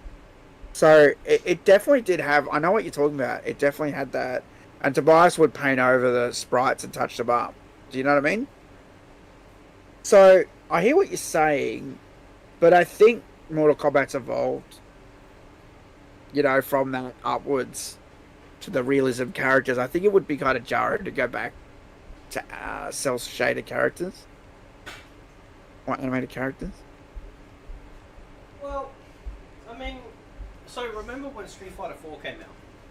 Remember, like, Yep. with that, right? And we had Definitely. and we had like it was pretty jarring going from what we had with what do you call it, with the the animation that we had in the Third Strike series or the Street Fighter 3 series, and then we got this really like heavy, almost like oil painting type feel. I actually really love Street Fighter 4. I think Street Fighter 4 was pretty amazing, to be honest, right? And so now we've got Street Fighter 6, and they do look very different. Street Fighter 6, like every character's like seems to be really big, but they also kind of have a little bit more of a realistic look than say what we got in Street Fighter 4. And I don't know, like I think like part of it's like in MMOs, like World of Warcraft gets away with it because their animation and their design is still all kind of cartoony, so they can get away with having these gigantic bosses and all this crazy shit, that looks really awesome because the rest of the world all feels very fantasy-like. But if you go load up, I don't know, something like Black Desert Online or whatever, then, everything else around it then still feels like, okay, right, we've got to make the world realistic to match how the realistic people look, and then the enemies, it's just, I don't know. I mean, it could work, maybe. I think I'd want John Tobias to do it, though.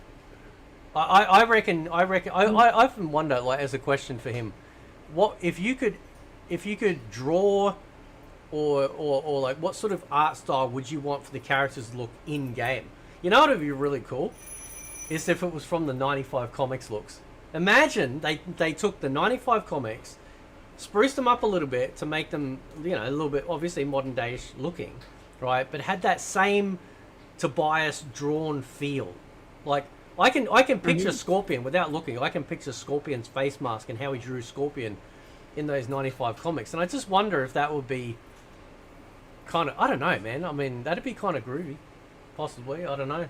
So if you want to open the side chat, I took these when I was at E3 in 2008, and this was next to the Midway booth, basically. So there was the Midway booth, then there was the Capcom booth. Oh shit! And I took these photos. I did play Street Fighter 4. That's the first time I played it. But like, you gotta freak out when you see these photos. You can show them on stream. It's fine. All right, yeah, I am. Yeah. Holy shit!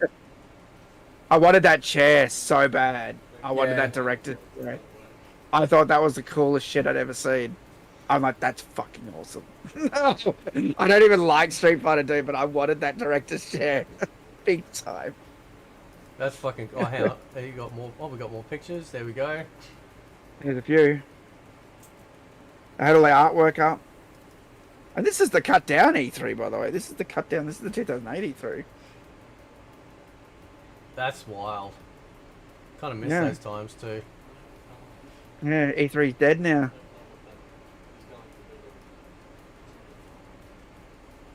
Yeah, there's something like I really dig like that fucking rug too, by the way, that everyone's standing on. That would have been a badass rug. That would have been a badass rug for the house as well. Exactly. Someone's got it. Someone's got it. Never wanting to go. Yeah. Exactly. I don't know. Like Ultra Street Fighter 4 kind of felt like MK9 for Street Fighter. It kind of like just went nuts. What else we got? Oh, we got this last one. Cool. I was taking photo of all the artwork, and I was like, that's so cool. I was a little jealous because, like, I went into the Midway booth for Mortal Kombat, and they had MK versus DC. Yep. Right above the game you played, and that's it. I think there was a picture of the Batman Scorpion thing. Yep. But this, I'm like, you go in there, the Capcom booth, I'm like, they had every character up. I'm like, that's awesome. They had, like, characters everywhere. All around that room, and that room was tiny. And they had, like, so many characters, so much artwork up. And I'm like, damn, why can't they do that for MK? Yeah. So, I remember being jealous. let's look at these Ed Boon shit, right? Because Yeah, man. like I was gonna get around to doing a video about this dumb shit at some point, but like I just sort of wanted to talk about it with you, because so this is the first one. That's why I got them like liked, because I was going to cover it later on. It says, okay, so today, which four fighters do you feel that need most love in Mortal Kombat 1? Right, just four. This is the one you said you never should have opened the thread on. Yeah. So, Yeah, I was going to reply that I looked at the replies and I went, nah. So It was just everyone going, fix my character. And I'm Yeah. like, so oh, no. I just want to see, like, we got some. Oh yeah, so they want some like classic outfits. I mean, yeah, a classic Havoc outfit would actually be pretty based. Yeah, exactly. Yeah, because I should have done that by now already. That's stupid they haven't done that. And it's stupid that they haven't given us the Sub-Zero Deception outfit. Everyone wants it. Stop fucking around, NetherRealm. like, I mean, it's not even a female outfit, so you don't have to censor anything. yeah, I know. Just do it. Just fucking do it. They're not even doing it. Instead, they're giving us stupid fucking censored weird versions of female outfits. They're spending more time censoring shit. I read stuff like, no offense to Carl here, but like I read stuff like this. You know, would like for Kung Lao to have harder to execute and cooler looking combos that feel rewarding because they're worth doing to get higher damage. That sounds like I mean, is that going to be helpful for everyone, or is it just helpful for him? Right? Let me read that again. Would like Kung Lao to have harder to execute cool looking combos that feel rewarding because they higher damage? I know. Weekend players want something new. Yeah, see, I met Carl, by the way. Really nice guy. I know what you're saying, and I hear too, and I agree. You know, it's sort of, some of these people just want stuff for the FGC, and that's why this thread isn't the best idea, because it doesn't specify what people want in the game. Are they just talking about combos? Are they just talking to the FGC people, or are they talking to me where I want fucking stage fatalities? You know what I mean? Like I don't know if I can get in there and go, but I want stage fatalities. Why the fuck can't I uppercut anyone into the green fire yet? I'm still waiting for that. If I'm going to play Corrupted Forest, why can't I uppercut anyone into the green flames? Yeah, that's right. What's going on, Fate? Is there a cat around? My bloody cat is like keeps stealing like so. Hang on. How I'll go back. How I got to share this shit now. Wait. So my cat is my cat keeps like stealing all like the like we got like action figures and stuff like that. It keeps stealing the fucking swords and stuff. Right. So she's I don't know what's Hey, going Daniel. into her. Well, I sorry to chat. I haven't been looking at the chat as much as I normally do this stream, because I was looking at a few other things. No, I mean, Carl seems right. Shame he's part of another community, but you know, maybe one day. No, he was chill. He was definitely chill, and he's definitely not as bad as some of the other FGC guys. That's all I'm making the point of. Yeah. That's why I'll give him for being a nice guy. Some of them are just insufferable. Good old Lou Street says Liu Kang has had the same game plan since launch and has no mixed buttons whatsoever. He needs a low or overhead starter. Please give him some...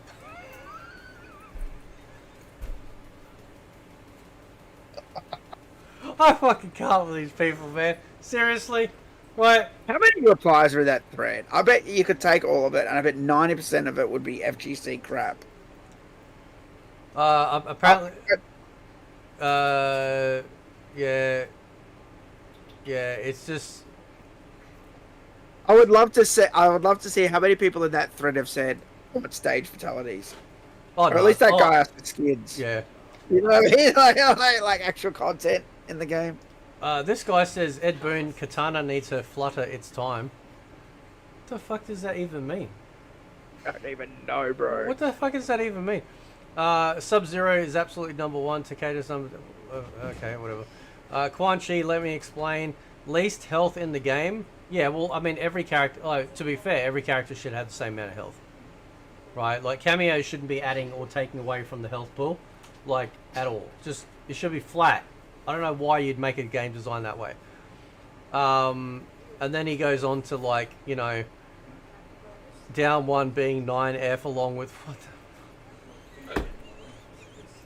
the fucking, I mean, seriously, who fucking, listen, I understand that people like this sort of stuff, but this is like, look at the rest of the game and you're complaining about a fucking frame? You know what I mean? You know what I mean? Like, I don't know what you mean. It drives me fucking crazy. the Thinny says, no shade, Ed, but you guys need to treat MK DLC as full characters with full skins, not just a couple that come with it. Yeah, that's true. If you're worried about pricing, then make a costumes bundle just like other games do. You know, they're where they screw up on is having the stupid announcer be $10, right? That is the biggest fucking ripoff. Oh, yeah. What they should do is have, if it's going to be Omni-Man and the Omni-Man announcer and, I don't know, a cameo or whatever, it should be some sort of bundle where, like, you get it cheaper because it's a bundle, because you're buying the Omni-Man pack. Maybe that's how you get the announcer. Maybe you can't buy it separately because the price is ridiculous. I don't care for this fucking, like, announcer shit. What a waste of money and resource. I like it. I do. I actually like it. It's good. Because this is something that we, like, alluded to, like, you know, ages ago. When I'm like, well, they could have different voices and different announcers. That's kind of cool. I did that. Like, I like that. But I don't like the price tag attached to it. Yeah. And it would be even better if you could just earn it as content in the crypt. You know, so why don't you like it? Like, you don't like hearing, like, Sub-Zero be the announcer? To be honest, like, I mean, maybe I'm just a bit of a purist. Like, I never think about changing the voice, Fair enough. like, ever. But Yeah. mostly I think of it like, well, how much money did they spend to pay the voice actors to do the lines? You know, they've done it for pretty much every character. And then you mentioned before about, like, stage fatalities, and I think to myself, that money would have been better spent on giving us fucking stage fatalities. Exactly. That's kind of like how that's kind of how I view it, right? If you want to put it on top of, you know, the great cake, great. You know, put some sprinkles on top, but you got to make the cake great first. You know, like, Exactly. that's what I'm saying. Like, stage fatalities is bread and butter in Mortal Kombat. It's like when you play Invasions, right? And I don't know, you start the game, and then, I don't know, it pops up, and Johnny Cage is like, man, I didn't know this, blah, blah, blah, or whatever, right? It says some Johnny Cage line, right? And then, I don't know, you get to, like, the end, and then, like, it brings up another box, Yeah. and suddenly, Johnny Cage is not talking on this one because they never recorded it. It's just text. I'm like, huh? I'm like, bro. Like, it's clear you just added this later and went, oh, we didn't record a line for it, so there's no audio for it. Like, I just think that's fucking stupid. So I hear what you're saying, but I don't mind with the announcer, like, you know, like finishing fatality, all that. I don't mind. One thing that's interesting, a lot of people keep saying it. They keep talking about health. Have you noticed health always comes up in the complaints?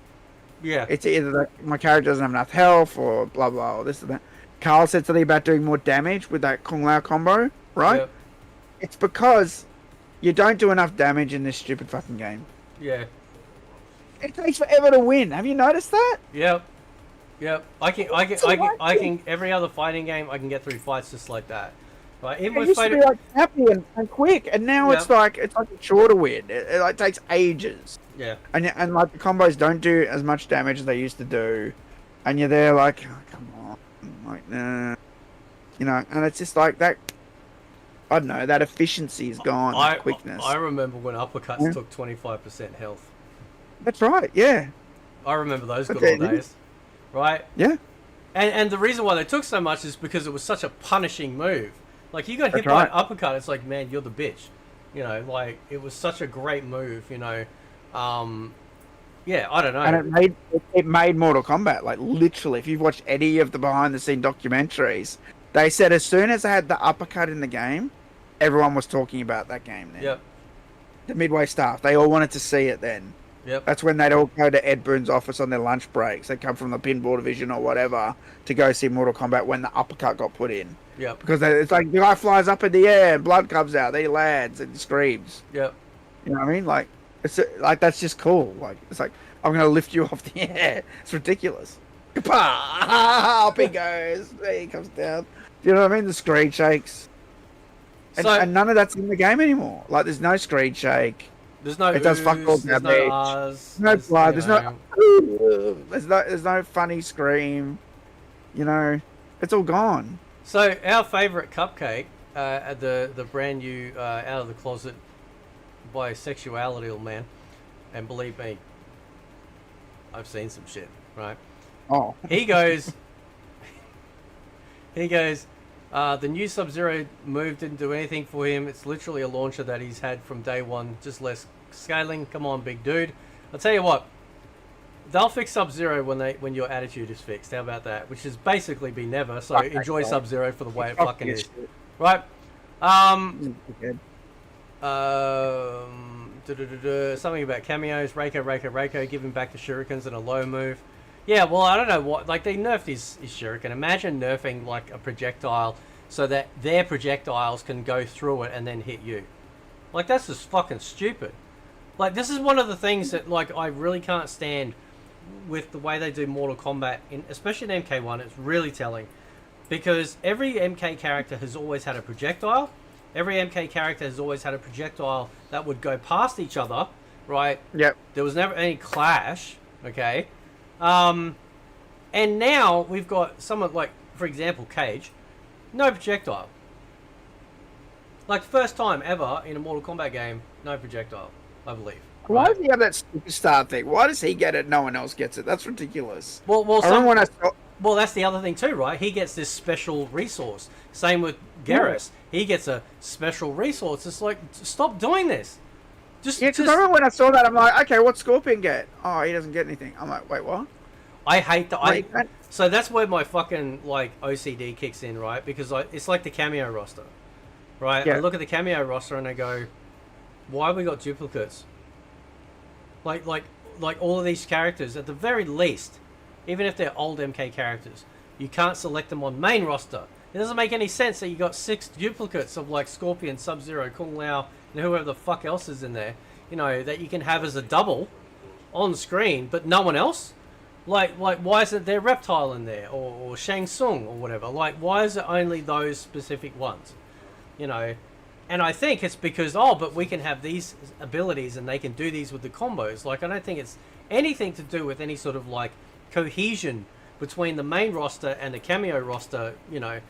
And Madame Bo is what the cameo roster should have been. The whole fucking roster should have been NPC MK characters. The whole roster, right? Make them that they were non-playable MK characters from comic books, movies, whatever. Put fucking Art Lean in there, right? That would have been great. You know, put in those twins from the movie. You know, the twins that keep shouting for Goro, right? That would have been great. Goro! Yeah, like, that would have been great. You know?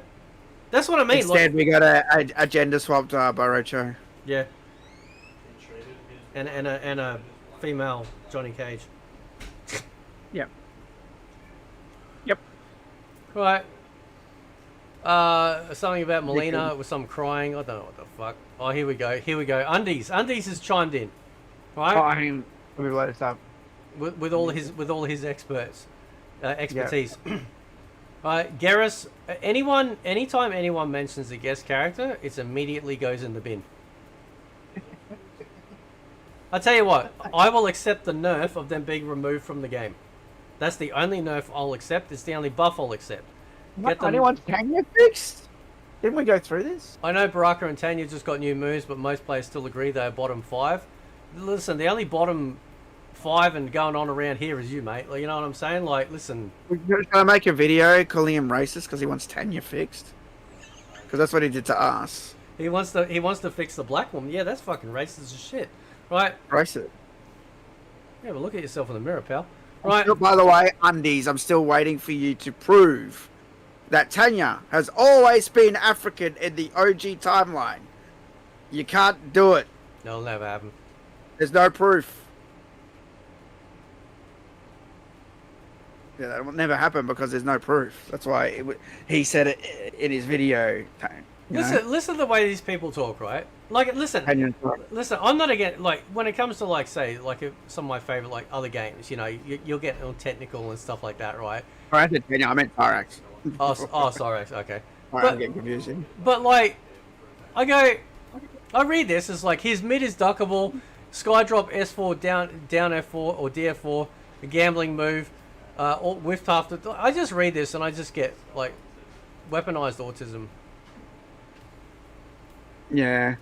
Right. Unfortunately, this is how people talk about the game now. They talk about, you know, the frames and the button that it is, and it's like, you know, it's not like in our time where it was just high punch, low punch, all that shit. You know? I would love to see like the original button layout return. Yeah, me too. I still get confused by what's 2 and 4 and fucking 3. And I think I even said it to someone. You know, it doesn't tell you anywhere what button's fucking what. What do you mean? I swear, like, if you go to the moves list, right? Yeah. Like, you can go to settings, right? And set your controls, right? Yeah, yeah. And then when you're looking at the moves list, it's like, you know, I don't know, the move might be back, forward 2, right? And you're like, oh, wait, which one's 2 again? Doesn't tell you. Unless you go into the settings. I don't think it does. I'm pretty sure once I'm like, it doesn't tell me what... Because the problem I always encounter, I don't know why, people always seem to have the PlayStation version. And I'm like, I've got the fucking Xbox version. Someone's going, press X. Press X. And it's not X, it's Y on Xbox. I don't know. And it becomes so confusing. I don't know. It didn't used to matter with the old system. It was just high punch, low punch, high kick, low kick. I don't know. Seems I don't like this 2, 3, 4 sort of system. I don't know. It seems to. Well, I mean, the funny part is, like, all the other fighting games, like, were like for example, like Street Fighter and all that, were able to keep their legacy controls. Yeah, quick punch, medium punch, fierce punch. Yeah. Killer Instinct was the same. Yep. Yep. I'm assuming Virtual Fighter will when the new one comes out. I think Fatal Fury has as well.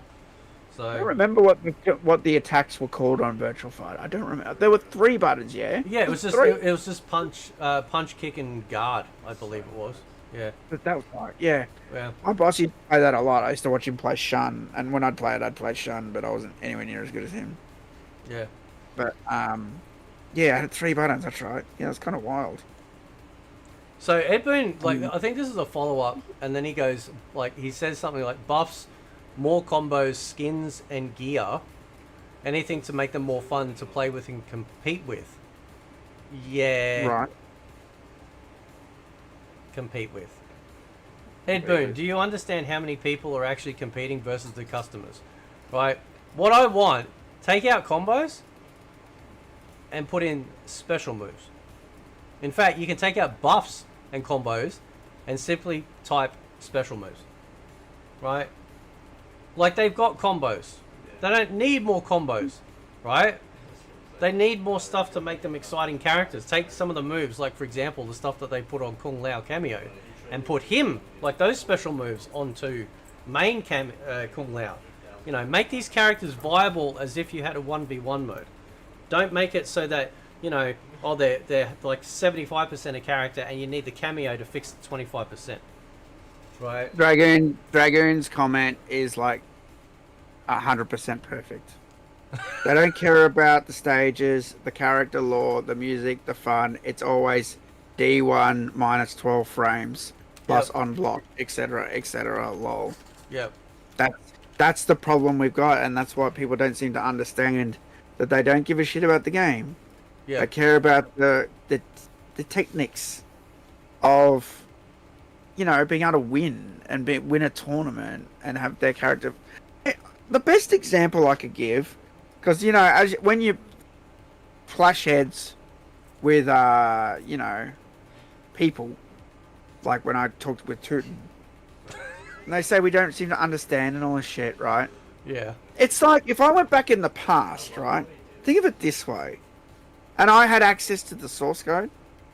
And someone came up to me and went, man, I love Mortal Kombat 2. Like, Baraka's my favorite. He's got that fatality, picks them up. Or Liu Kang turns into the dragon. Yeah. And I went, oh, my favorite part is the assembly line of code that talks about that. And it's, greater than $6 comma, equals blah, blah, blah, whatever the code line. It's basically like talking like that, like an idiot. Yeah. Instead of just saying I like the game, getting stupidly over technical. And I like programming and code, but I understand that people don't give a shit about that. But I never talk like that in the arcade days. We talk about like the in-game codes, like forward, down, forward, high punch, right? Not like programming language. Yeah. But when they talk about this shit, it sounds like they're talking about programming language.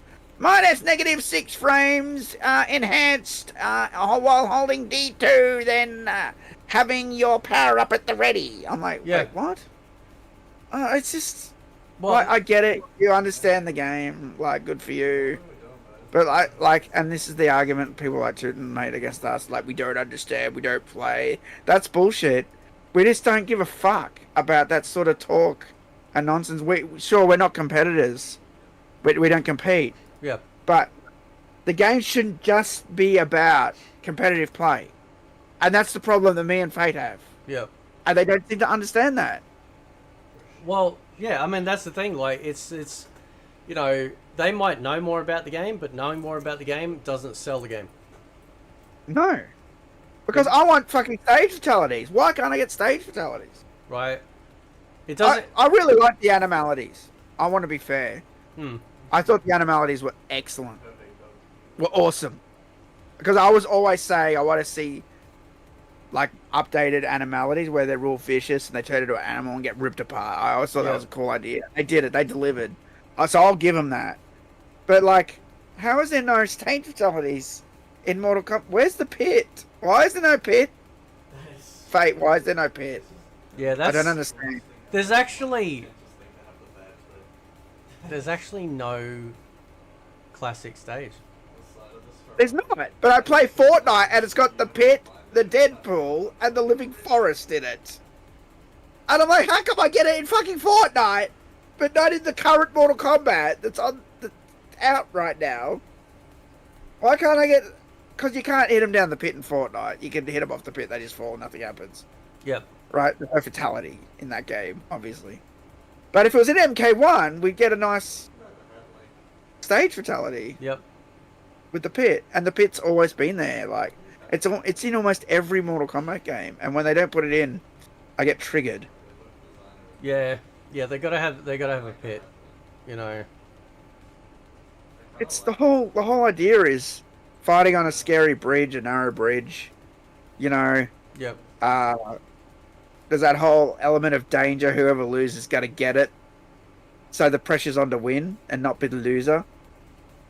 Do you know what I mean? Like, it's just so cool. Then you got Reptile, the Reptile secret. Well, in the first one anyway.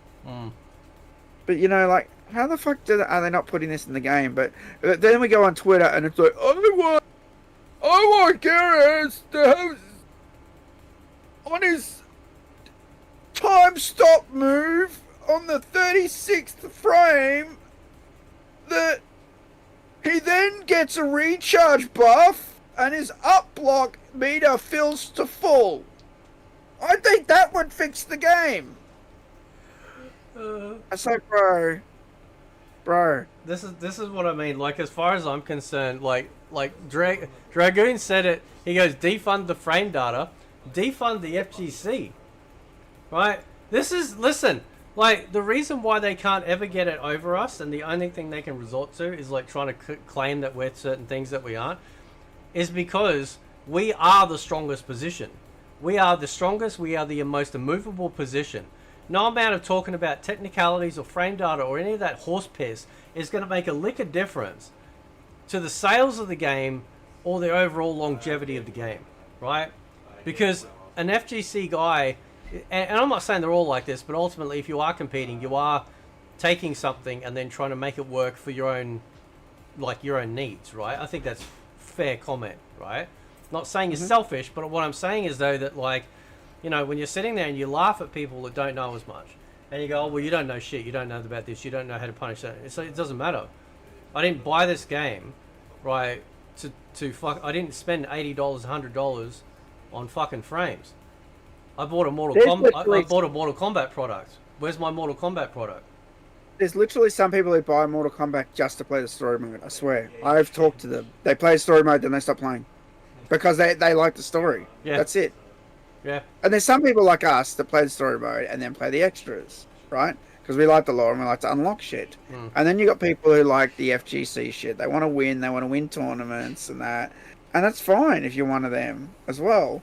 But Mortal Kombat should have everything in it. It shouldn't just be for one group of fucking players. Yeah. And it basically feels, especially this game feels like it's just for the FGC. Yeah. I know I've heard so many people say that this game's casual as fuck. Anybody can play it. Anybody can win. Sure. But where's all the offline content? There's no crypt. There's no extra features. There's no nothing. The shrine doesn't fucking count. Warrior Shrine did nothing. Oh, that ended up being an FGC feature. Yep. Great. Yep. Do you know what I mean? Like, where's the stuff for, like, the casual players? Yep. Where's that shit? And the story mode doesn't count because we always expect the story expansion. Where's everything else? Yeah. Yeah, and I think Invasion doesn't count. It's trash. I don't think like this is like this is the thing, right? Like when they were developing Mortal Kombat 1 and 2 and 3 and so on, right, back in the 2D days, you might actually be able to answer this considering how close you were to the Midway team. Did they ever have anyone come from some sort of professional setting, whether it be an actual like martial artist? Now you'll get where I'm going with this in a sec, right? Come into the programming room and say, you need to fix this move here because that's going to be, you know, minus frames or plus frames here or anything like that. These guys, I'm assuming, did everything in-house in closed ranks. They didn't give a shit about fucking competitions or any of that piss, right? Nope. Not at all. The only time...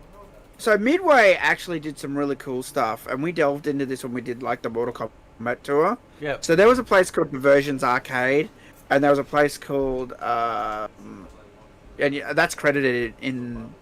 You'll see it in the MK2 credits. It says Diversions. Diversions Arcade, and what was the other one called? There was Times Square Arcade, Diversions Arcade, and there's a third one. Like Tom's House for Gaming, Tom's Arcade, or something like that. Anyway, whatever it was, I'm forgetting the third one. But what they would do is they would trial the latest update there, the latest game, the latest ROM, right? And the hardcore hangouts, and I believe, correct me if I'm wrong, but Brian LeBaron and Paulo Garcia, I believe those guys were arcade hangout guys. And then they got invited to Midway to like playtest. I think Steve Baran as well, I think. And that's how it happened. They got brought in like that. But it was never, you know, there was no internet really yet. There was no widespread opinion or anything yet. Yeah. They just got invited in because they were dedicated arcade players and they were playing the game all the time. Yeah. And so they just needed more testers to test the game. But they were never in charge of the direction of the game other than...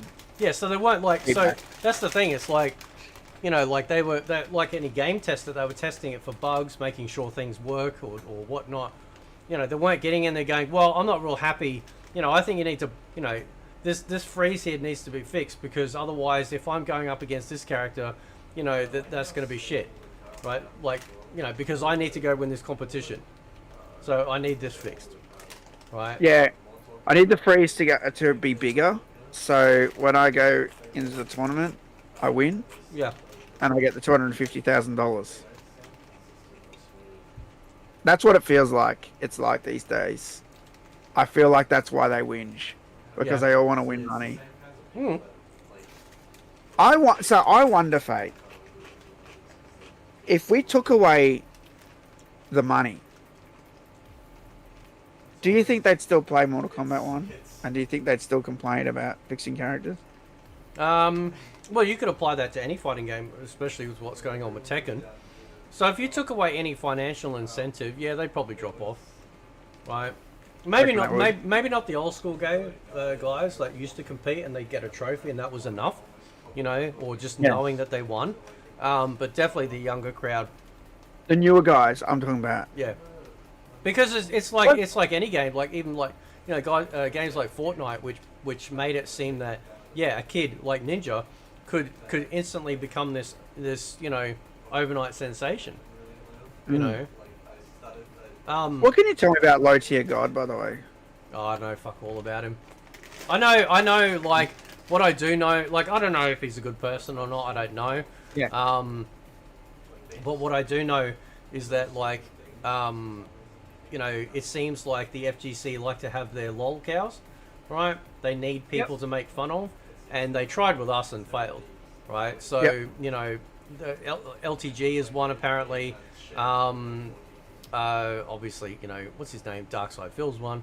Cupcake is 100% a lol cow. I don't care what anyone says. That dude is fucking. He's the biggest fucking lol cow of all time. Right. Yeah, because someone told me the other day from the local universe that there's a lot of Mortal Kombat guys in there, and they're like, "Oh, do you know Low Tier God?" I was like, not really." He's like, "Yeah, he's one of them." Yeah. Don't know much about him. Yeah. But, yeah, I don't know. But I think something not too long ago, he ended up on stage at some like event, some gaming event, right? So I tell you what, for a fucking lolcow, he did better than all these other fucking dickheads. And here's the thing: we're not saying you can't play the game or be good at the game or win prize money, but it's just like when you want the whole game changed because you want what you want in the game, and fuck everyone else, sort of thing. And fuck the casuals for wanting content, or skins, or stage fatalities, or levels, or, you know, actually good side mode, unlike invasions. Yeah. You know, we don't get... What's happening is the casuals are not getting anything. It's only... Everything that's put in the game is for the competitive players. If you think about it. So, just before I forget, so Dragoon used to compete. Okay. Right, so he actually used to play back in the day on X-Band. I think he got to, maybe he can tell us in chat, I think he came second or something like that back then in the United States or something like that. He's actually got like all the details of all his wins and you know, rankings and stuff like that. This is competitive, you know, on X-Band back on the old consoles, right? And this is a guy that fundamentally understands, just like us, that the whole product needs to be great, and this is an ex-pro guy, like an like competitive guy. So you got these younger guys sitting there like, well, yeah, we understand you need all this stuff, but just leave the gameplay stuff to us. As if like my copy of the game has a different like metric of gameplay compared to theirs, and somehow theirs is superior. We all paid for it. We should all be able to talk about it. Fun is fun. The reason why these guys hate it is fear, because the casuals are the majority. We're the ones that put the shareholders in the happy place. Same with the developers, same with the publishers. They don't give a fuck about these FGC guys, right? I bet if I asked them, they'd be like, "Who cares about the casual content? No one cares after you beat the story mode, or no one cares about the." That's what they'd say about it, right? There you go. He came second in MK2 and Ultimate MK3 on X-Band. Second and third in real tournaments from 92 to 97. There you go. Damn. Right. Legend. And this is this is an ex-pro guy, right? That doesn't sit there and suck off frame data and shit like that. But well, that's what I was about to say. I'm like, how many times has he messaged Ed Boon and said, "Can you fix Baraka in MK2 because he's got too many frames when he does the Blade Fury?" Like, yeah. You know, we both know there's no tweet along those lines. You know, when you listen to certain other community podcasts, it's just sad. You know, it's all they got to talk about. That's all they got, because they don't really love what we love. They don't love the franchise of MK. They don't love how, how do they come to the creation of a character like Scorpion? How do they come to, the creation of a game mode in, say, Deception, like Puzzle Combat? How did Dan Forden come up with the idea of the music for the Living Forest? Like, this is the shit that interests me, and most MK fans, whether it be all of it or some of it, love the franchise in general, right? And yeah, the combat has to be fun, sure, but just like anything, it is not the only thing that matters. The rest of There it... you go. I never wrote the midway NRS to complain. I just played and had fun. Funny though. See, I think outside of an actual broken character, like a game-breaking bug, shouldn't they just like kind of work with what they've been given? Isn't that kind of how we used to do it? That's right. I mean, shit, man. Like, so when was your last? You competed what, a few years ago? That was in Melbourne, yeah, MK2, yeah. Yep, in 2018, I competed in MK2 and won. What was your main? Was that Scorpion? Scorpion. Yeah. Yeah. Yep. That's what I mean, dude. Like when I used to fight my friends with like in Trilogy and they used Noob, because obviously Noob could be a little OP because you couldn't block his Ghost Ball, right? Because it would still like render you useless. Everyone used Noob because of that. But I like the challenge of it. I'm like, okay, right. If I and this I've said this many times, if I take away your ability to hit me with that, what do you got left? Right? If you're reliant on that to try and get me, what have you got left? And even if you do hit me, so one of the tricks was that normally they hit with a Ghost Ball and then try and do the teleport grab. So if you run though, you get out of the way of the teleport grab, right? Or they do the really easy combo, low kick, low kick, low kick, low kick. Right. So I like the idea that yeah, this character might have an OP thing. Let's work around it.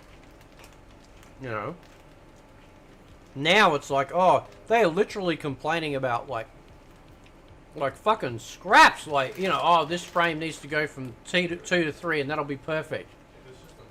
Right. You know why that is too? Because the game is too tight. I always said that too, with all their bullshit. Yeah. If it wasn't so tight with like having to hit these combos and frame windows and shit, they wouldn't be asking for things to be adjusted by 1 frame or 2 frames or anything, would they? Yeah. It would just fucking work. Yep. But because they've made this boat now people whinge and complain about frame data. Yeah. I actually wonder, like, because you got guys like Brady that used to play, I think, back in the classic 2D days, right, back in the arcade. Why doesn't he get on Fightcade? I don't know. I mean, that is the pinnacle MK. Why doesn't he play it? Alright. Why don't some of these old guys get on Fightcade and play fucking classic MK against people just like the old days? Did he play classics though? That's where I think that's where James met him. In the arcades. Oh. Pretty sure, yeah. Because there's an I old thought it was just like I'm pretty sure like that might have been where he like took off, but like Tom's my age, he's 47. Like our age, right? No, I know he grew up playing the MKs, but I didn't know he played the arcade ones competitively. Well, I'm assuming he did. But at the very least he would have played them, right? Oh yeah, he played them for sure. So I just wonder, like, at least for that classic experience, why doesn't he jump on Fightcade? Why doesn't James jump on Fightcade and ignore all this stupid NRS horseshit that most of us don't like, and have some fun? It's not hard to do. It's really easy, and you can play them. You can play against people all over the world. Have a ball. You saw the video Tabmock99 did with James recently, right? Yeah, the Nitros. Yeah. That was awesome. Yeah. That was very cool. There's only 2 of them in the world, those cartridges. Yeah, that was pretty awesome. So. To see what Super Nintendo version would have been like with blood. There's What do you do? there's no legality around that, is there? like showcasing it or anything like that? No, because he was a developer, and technically he was working for Acclaim, and Acclaim's closed down. And even though Midway owned sorry, Warner Brothers owned the license, he was working for Midway at the time. So I don't think they could come after him because he's done nothing wrong showcasing that product. Yeah. Okay. Because he was working on it, so he hasn't broken any laws, as far as I know, or any rules. As far as I know, anyway. There's no way he can like. So is it? It's not fully complete though, is it? I don't think so, because it's the Super Nintendo version, and they were making that, so they can't say we don't want you to show our product because they don't have that product. He has the Super Nintendo version. That was the project he was working on. Yeah. Do you know what I mean? Yeah. So I don't think they wouldn't have a leg to stand on if they tried to go after him. Yeah. Yeah, that was I pretty think good. for that reason. Yeah. Yeah. Yeah, with the Super Nintendo version. It's buggy as fuck. Yeah. Sorry about all the yawning, by the way. I'm just, I've been doing so much manual labor today. Not manual labor. I don't know, just moving things around and, you know. It's just made me tired. No, that's all right. Actually, do you mind if I grab another Pepsi while we keep talking? Yeah, go for it, man. No worries. I'll be right back.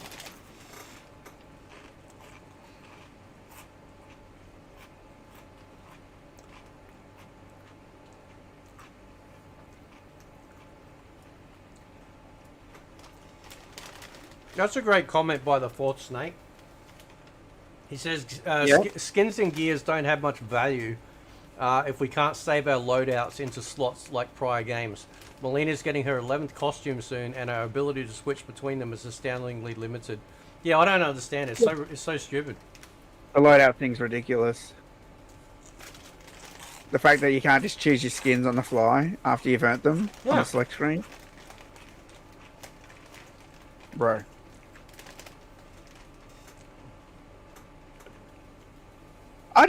I don't understand why I can't just have a menu that comes up where I can pick the skins that I've got. Yeah, I'm eating chips at the moment. I'm eating burger rings at the moment, so yeah, I am making cartoon sounds. Oh, share. Hope you bought enough for everybody. Huh? Oh yeah. When the teachers used to say that when you got busted. Well, I hope you bought enough for the whole class. It's a fucking party bag. Oh, they're the best. $3. Well, $3.50 now.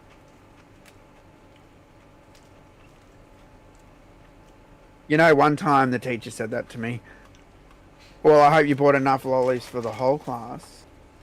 And I'm like, well, yeah, I got enough for the whole class. Got a detention for that shit. I got a detention for that shit, for being honest. Because I would buy a whole bag of the eucalyptus drops. And I got caught having the eucalyptus drops in class. And I would buy, like, you know, $1 worth. And that would be like 50 of them. Or $2 worth of that. So I'd have like a 50 or 100 in the bag. And there was only like 20 people in the class. Oh, I hope you bought enough for everyone. I'm like, yeah, I got enough for everyone. Got detention. If you're watching Mr. Smith, fuck you. To the moon.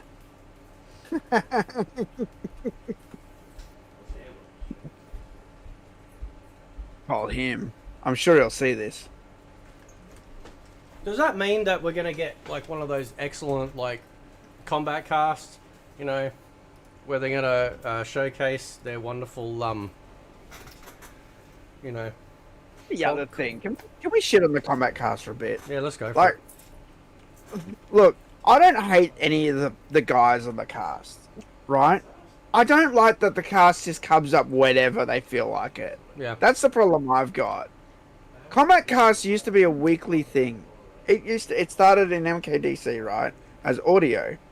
And by the way, if I was to play one right now, because I've got them, you can hear them when they worked at Midway. It's like Hanslow and Hector Sanchez, and they're joking around. They're talking about E3. Hector's talking about how he beat me at E3 and how fun it was and how cool it was to meet us. And they talk to the fans and like, we got stuff coming up for you soon. We're going to tell you this. when you watch a current day podcast, they don't ever mention anybody other than birthday shout outs. They don't mention like content coming up. In fact, most of the time what happens is a trailer comes out and then the combat cast comes out after the trailer, right? Yeah. After the content. And then they go, oh, we'll show you the trailer again. I always skip that shit. I'm like, why the fuck are you showing me I already watched that yesterday or last week. Fuck off. You know, it's so cringe that they do that.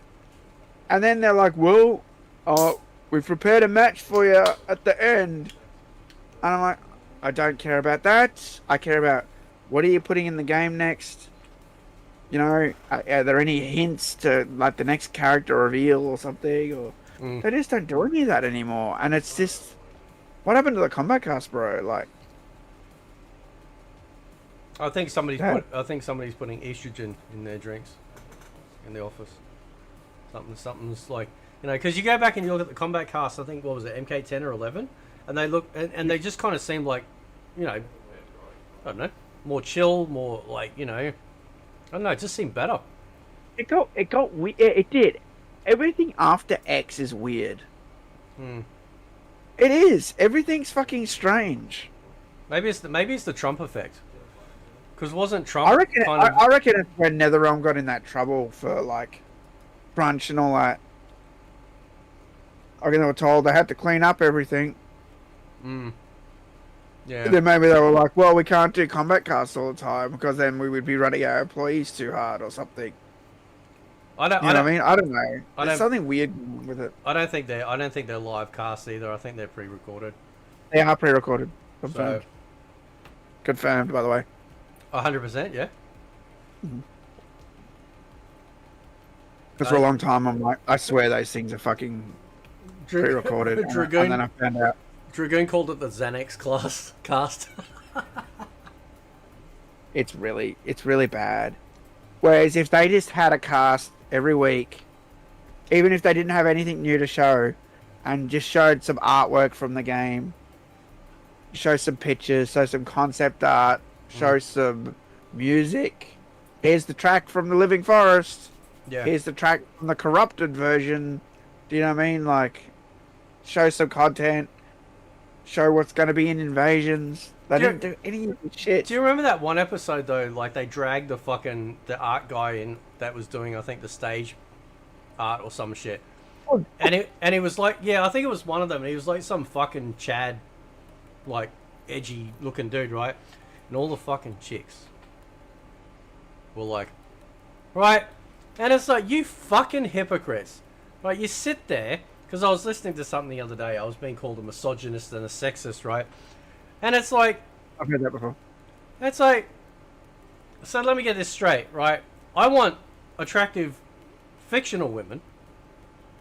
Right, but you're going to sit there and just fucking have a wet on over actual, like, real dudes and sit there like... If that was a chick that came out and us dudes are putting videos out going, look at the fucking hooters. You know what I mean? Like, it's all hypocritical bullshit, man. Right. That's right. It's ass backwards, and that's what the world's gone like crazy, like reversed. Yeah, because you're right. We used to like, you know, be obsessed. You know, that's why I always joke about it. Like, I want to be this character because she's got the, you know, the biggest boobs or whatever. I didn't give a fuck. Like, it was just stupid gamer talk. It didn't. You know, it's kind of a bit different with Mortal Kombat because they are digitized real people. I can see where that could be deemed as disrespectful. Yeah. But like. It didn't really matter, like, especially when it went 3D era, right? There was no person anymore. Like, so, obsessing over their looks, or Melina and Deception or whatever, like, you know, or in MK9, Flesh Pitch Melina, you know, it didn't fucking matter. It didn't give a shit. It was just fun. The game was just fun. That's what mattered. And now it's like, oh, you're a pervert because you want to fuck Flesh Pitch Melina in the Flesh Pits. I'm like, no moron. I don't. I just want to play the game and have some fun and make inappropriate gamer talk because that's what people fucking do. Yeah. I've been doing it my whole life. You know what I mean? It's like, And now it's like, you can't do that. You can't. It's not right. It's like, mate, it's not right. Oh no, it's just like who do these people think they are? Like, I mean, what power or somehow, position do they think they have that somehow denotes that they are incorrect and we're wrong, right? And that's why leftist ideology is toxic. That's why especially fence sitters are even worse, because they'll straddle either side depending on which way the wind flows. Whereas you and me, we'll stand there and go, nah, we don't like this, and we're not moving from that position, right? It's not a wrong position, it's just our position. And these people really struggle with the idea that people have different opinions, right? They'll say otherwise. They'll be like, oh no, you're allowed to have it. It's like, cool, shut the fuck up then. Like, if I'm allowed my opinion, you're allowed your opinion, then neither one is wrong and neither one is right. It's just simply that. Just an opinion. That's exactly it. No one's ever wrong. Like you said, it's just opinions, But here's the thing. The art and the style of Mortal Kombat was changed. And that's what we have an issue with. Because everything up to MK9 was making the character sexy. It was a bit different in the 2D era. It started with female, real female ladies dressed up as ninja assassins, right? And they were in sexy outfits. I don't think they were like super. I didn't even think that was that sexual. Well, I mean, like they were basically like a one-piece swimsuit. I think some of it. Depending on who it was, yeah. Like MK3, they were like Katana was more like a one piece with a like the kind of cleavage. Yeah. I call it the front corset. I don't know what you call that thing. Yeah. But it's laced up at the front. Yeah. I know. Yeah, it was to show a bit of boobs. It's funny because you'd think that would have made Kerry have the cleavage top, but they actually filled her top in. So yeah. But I don't know. I never thought that was overtly sexual. No, that's the interesting part. Oh, how you going, Ryu? What's happening, bro? No, the funny part is like I mean, as a joke, right? So in MK2, if Katana jumped and I'd freeze as Sub-Zero, right? Yeah. And it would be at like face height. I'd be like, like, but we were kids, right? We're just, fucking teenage boys, right? But we weren't sitting there like rubbing one out. Like we weren't pausing the game with Katana on screen and rubbing one out. These people that like actually, I think Dragoon said it. Like if you're trying to make out that we're looking at the game and thinking we want to have sex with it, maybe you're the one that has the problem, not us, because I've never done that. Like we look at Lara Croft, Tifa from Final Fantasy, and it's like, yeah, they're very sexy, very attractive women, but nobody's sitting there going, like, obviously outside of a mod, but nobody's sitting there going, oh please, we need to make sure she's like buck ass nude in the next game, right? It's just that what you can wear clothes that make it like Lara Croft would have like the little booty shorts on and the top or whatever, right? You're not seeing a nipple getting hard through the cloth or anything like that, but it's sexy because you got the long sexy legs, you got a nice tight like obviously the booty shorts, right? But women dress like that all the time. In fact, I see fucking women walking around the shopping center wearing fucking gym clothes that look like this. Exactly what I said recently. That shit like this looks like it's literally been spray painted on her ass, because this shit is so fucking cramped up the crack that you can see what she ate last week. Have you seen those new yoga pants that girls have that are scrunched up above the butt crack, so it like shows the butt crack? It like sucks itself into the butt crack. Have you seen that shit? Yeah. Yep. I actually like listen. If your woman wears that in the house, like as to try and turn you on, right? Marry that bitch, right? Yeah.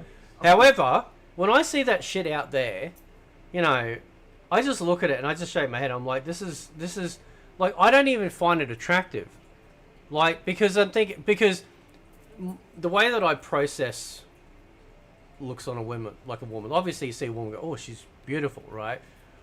But then if she's literally wearing as you described, right? That's not the sort of woman I'd want to be with. Because if she's gonna show the goods off for fucking anyone down at the shop, then you're gonna be like this wherever we go, you know. And I don't want someone that's gonna fucking just show their shit off to anyone, right? I'm not saying you can't, you know, if you wear a shirt and you see a little bit of cleavage, you know, you wear little booty shorts, that's fine because, again, you're just wearing them as they fit you. Not like fucking, you know, wedgied like by 1,000, you know, so you're getting like a camel toe or something. Like, there's a massive difference. And I bet you all these, you know, these people don't complain when they see women like that, just when Fate and Total MK says something. Exactly, because I was talking about Fortnite, and everyone's like, but it's a kid's game. I'm like, A, it's not a kid's game. It's a teenager game. So why did they censor Katana? If it's a game for teenagers and above. And they're like, well, because Fortnite doesn't do that. And I'm like, well, so it's okay to have shooting, a violent shooting game, but fucking heaven forbid if I see an underboob on Katana through the thing in the middle. Heaven forbid. And people are like, that's weird that you want that in a kid's game. I'm like, A, it's not a kid's game. And B, anyway, like we just said, go for a walk outside. You're going to see a girl with a showing cleavage anyway. Yeah. Like, you're gonna see people like that around anyway. So how come we have to hide the children from the terrible cleavage that could be in Fortnite? Well, what about the fucking people that walk around out there? Do we have to then go out there and cover them up as well? It doesn't make any sense. I bet you some of these people that are walking around that like have been accusing us of being like sexist and stuff. Every time they see a hot chick out there, they're like, I mean, they've got to be doing it. They've got to be like this. You can't look at them, right? Because if you look at them, right, that means it's sexualizing them. Like it's just absurd. Like, where's the ceiling on this sort of ridiculous, Ridiculous crap? The only time I wanted there to be nudity in Mortal Kombat was I liked the Melina picture that was in Playboy. Although she didn't even show anything really, she just showed her boobs and the nipples were covered in size. But the only time I wanted it was the Flesh Pits Melina costume. I thought they should have just went all the way, made her naked. If they were going to make her, like, basically, you know, a 9 out of 10, might as well just go the whole way, just had her fully naked as the unlockable. And I'm like, that would have been awesome. It was an R-rated game anyway.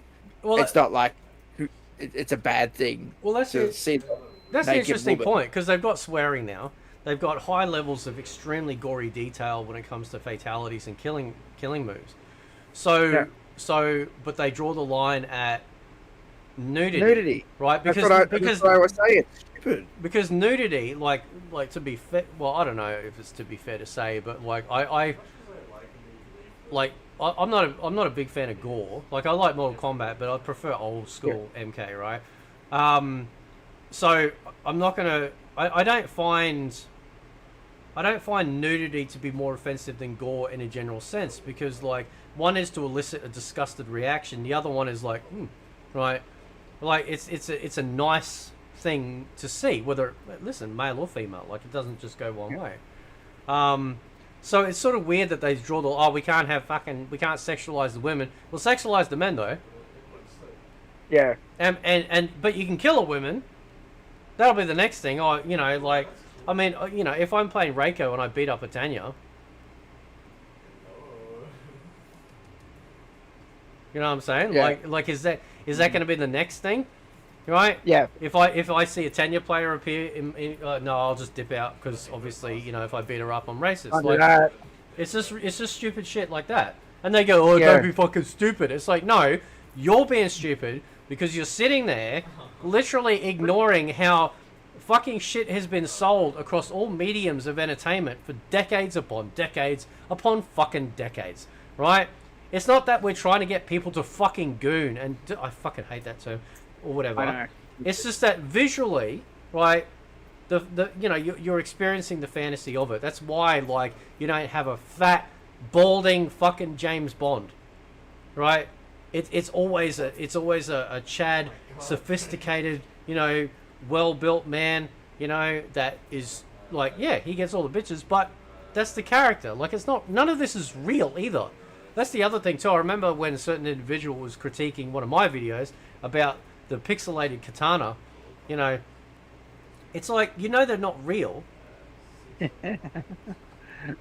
Like, it's not a real like why does it bother people so much when we're critiquing the content that we're paying for? Pixels.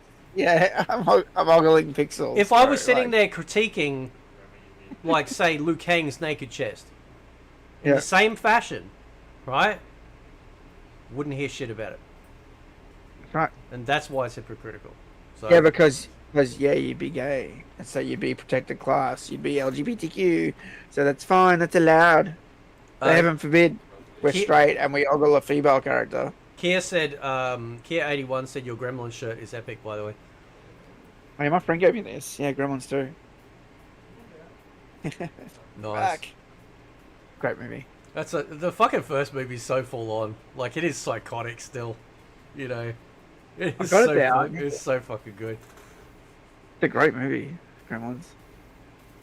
But also, in regards to Mortal Kombat characters, the thing was, they were always equal. Like, their moves were different, but it was never. Oh, the girl character won't be as good.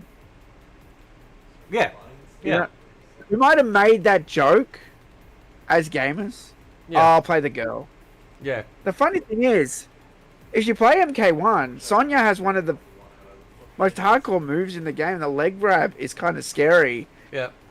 If you don't block that immediately, you are grabbed and you are thrown. Yeah. So she is one of the most powerful characters in the game.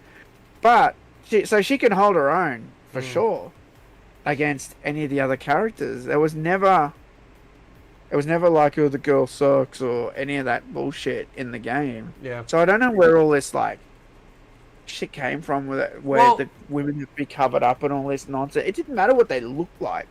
They were able to hold their own in the match. Of course, they were made to look like kind of sexy because it was majority male players. Yeah. Let's be honest. Yeah, no, I was going to say that because, like, by most of gaming's history, what has been the majority audience? Men, right? Yeah. And you can. It doesn't matter whether. And this is the funny part. This is what they always ignore.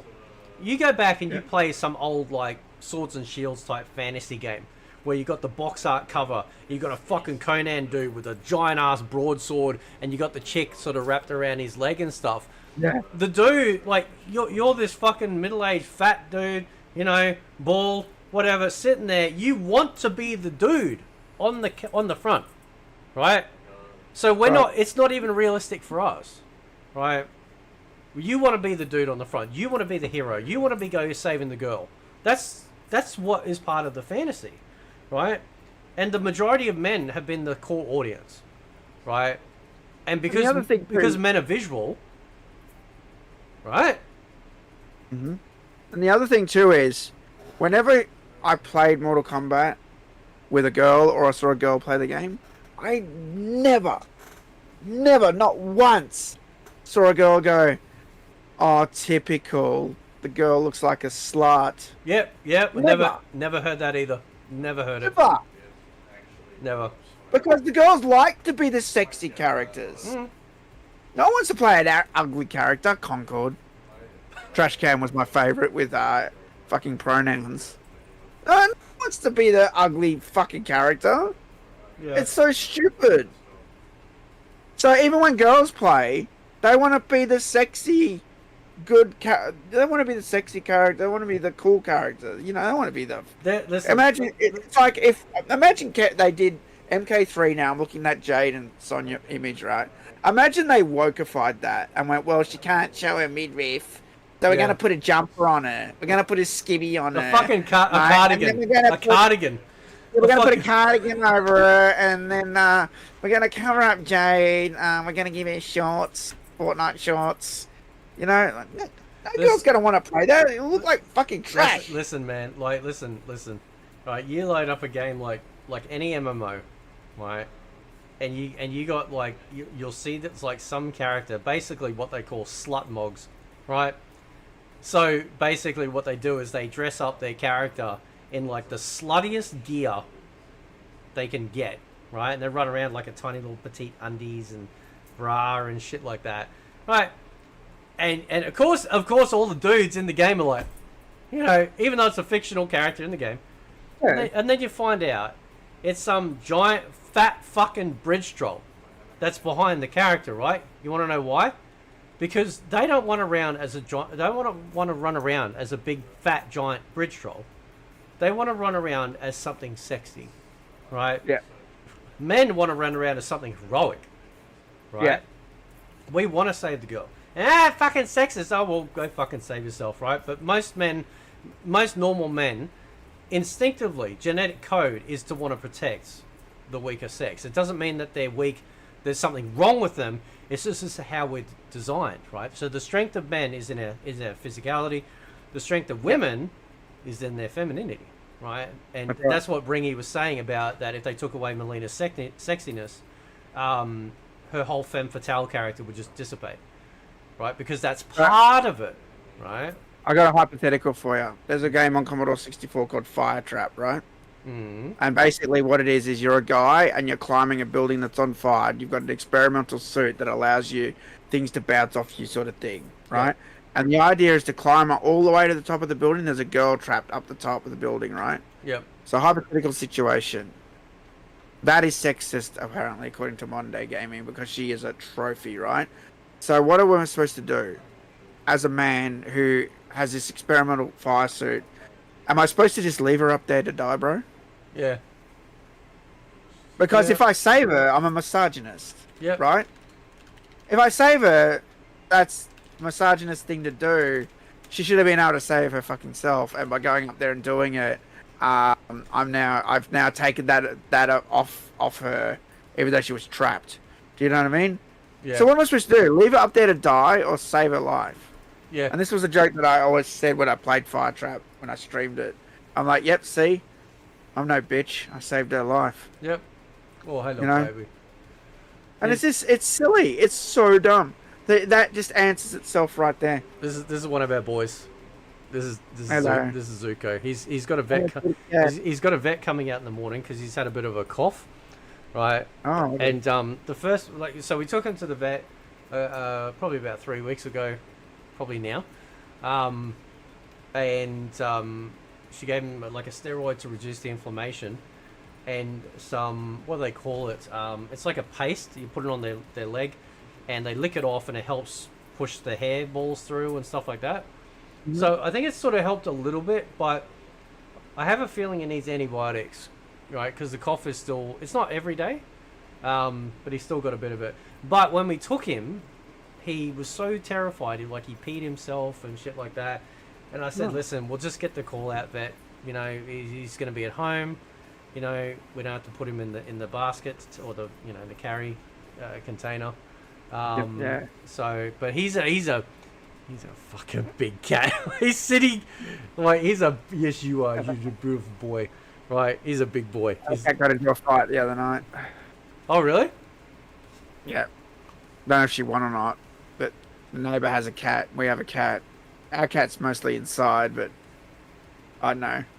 They went at it, and she had something going on under her eye, and it got all puffy, and then it started to have pus come out of it. And, Oh, shit. Nah, she was infected, so Yeah. you have to have antibiotics, Yeah. you know. But yeah, cats are vicious when they fight. Yeah. Well, I'm hoping that they'll give him some antibiotics tomorrow because he should have had him. I think they should have had him because when I called this vet and I told him what the other vet said, and he goes, "Oh, okay. So what antibiotics is he on?" And I said, "None." You know, so he was even surprised given the symptoms and stuff like that I described that he wasn't given any. But this guy's a fucking big cat. He's a jungle cat, right? We've got 3 cats, 2 boys and a girl. So, but he's beautiful. My grandparents used to have a cat. There's a photo of me when I was 2. It's on my Facebook somewhere. And I'm like patting this cat, and it's like massive. It's bigger than that cat. It was massive. And I'm patting it. And the cat's almost as big as I am. I'm like, what the shit? Oh, he's a good boy. Yeah, so we're gonna do that at 9 o'clock tomorrow morning. So yeah, Get Kitty looked after. yeah. I know. Like home vets are a little bit more expensive, but I don't want him to be upset. I don't want him to um, Cat. get up, pee himself and stuff like that. So They do that. They do that when they're really scared. So Dragoon wants to share his pussy, right? Because why the fuck not? This is his cat. Here we go. So it's actually, I've got it on screen, so everyone can see. Pointing into the chair. Yeah. How? What are you talking about? Oh, wait, there it is. So our boys are mostly black, but they got some white, right? So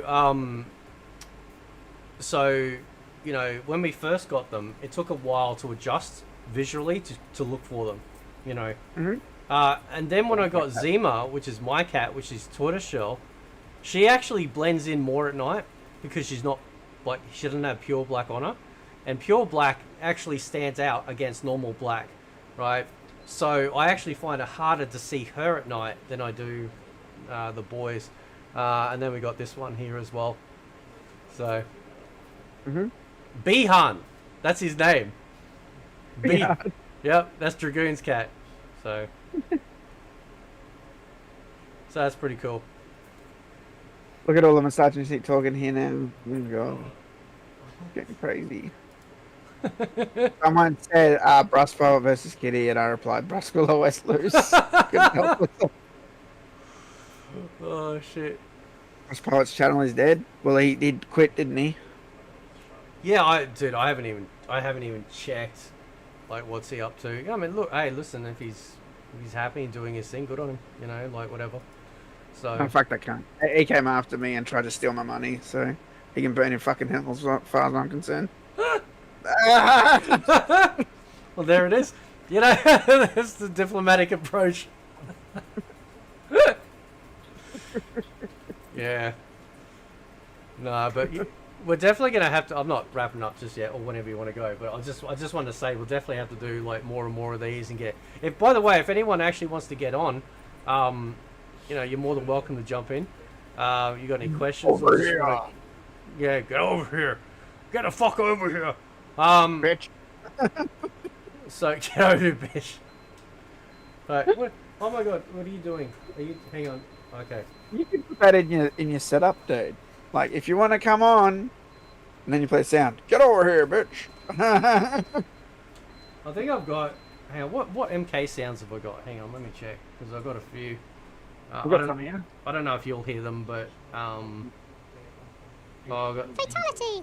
Fatality. I've got a couple. I've mostly got.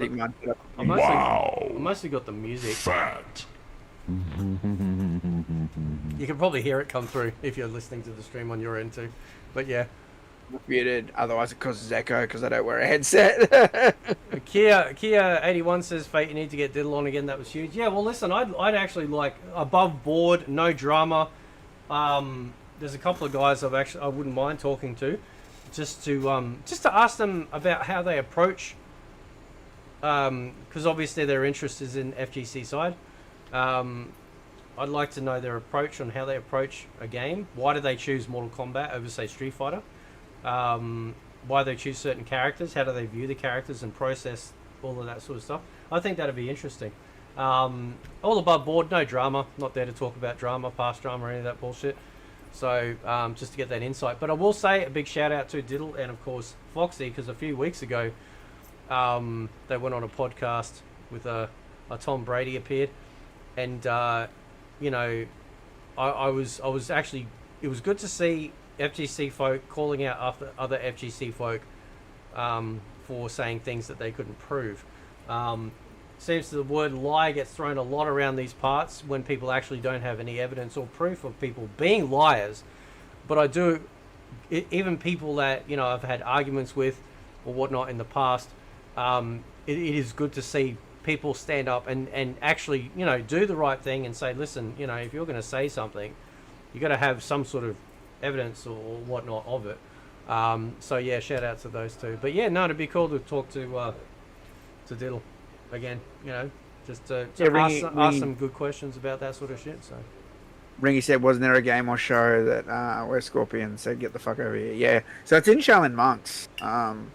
It depends what version of the game you've got. I think there's different censored versions. I've had this argument a million times with people about it. I swear the Australian one I've got, it's not in it. I swear it is not in it. I've had people say it's not in the main game, but it's in like the versus part. oh, okay, But I also think there's weird censorship because if you've got the PlayStation version in Australia, you can't unlock MK2 because Mortal Kombat 2 was banned in Germany, and we ended up with the European version. So Australia ended up with the same European disc. Do you know what I mean? Because of that. But if you had the Xbox One, it was okay. So there's all sorts of weird stuff with that. But the sound is definitely in the game files yep. because I was the first to put it online. By the way. So have you ever heard "Get over here, bitch"? I was the first to put that shit online. Yeah, still on Total Mortal Kombat. I definitely don't have that on the soundboard. Yeah. I can send this to you, dude. No problem. So yeah. So I've had that argument a million times, and that's where I've ended up. That there must be different versions of well, there is different versions of Shaolin Monks and different censorship with that language. Mm. Yeah, I think Dragoon's flexing on us because he doesn't, because he has the proper version. But they censor stuff in America too, dude. Like, so MK versus DC Universe is censored in America, but not in Australia. Did you know that? What they censor? Joker's fatality wouldn't fit in a T for T rating. Oh, really? Huh? So when he shoots the gun, Yeah. it pans, and the gunshot's off the screen like this. Like, see my webcam? Yeah. So, but in our version, it's like, bang! You see him shoot him, and you see the gunshot. Oh, shit. Yeah. Wow. I didn't know that. Huh. Oh, you can still be in America and be censored. Damn. But then can we tell him keep for nothing? He got the sissy Joker fatality. Yeah. You know what? That's a good fatality too, by the way. Just want to say that. Fuck it, who had the obsession to put Joker in, like, MK for a couple of games? Like, who was that? Who do you reckon had that? Because he was in, obviously, MK vs. DC. He was in MK11. What else was he in? Wait, wasn't he in MK9? One of the characters looked like him, so you could finally do that fatality uncensored. Yeah, wasn't that So Shang... Wait, wasn't that Shang Tsung's? Shang Tsung? Yeah, I'm pretty sure it was Shang. Yeah, yeah, you could finally, yeah, because it was like it wasn't Joker, but it looked like a cloud, a scary cloud. That was the same fatality. Yeah. They probably just used tab assets, let's be honest. Still funny though. My favourite fatality MK9 is Strikers. I can't, it just makes me laugh every time. Give me a It's refresher. like Razor, bang. Oh, yeah.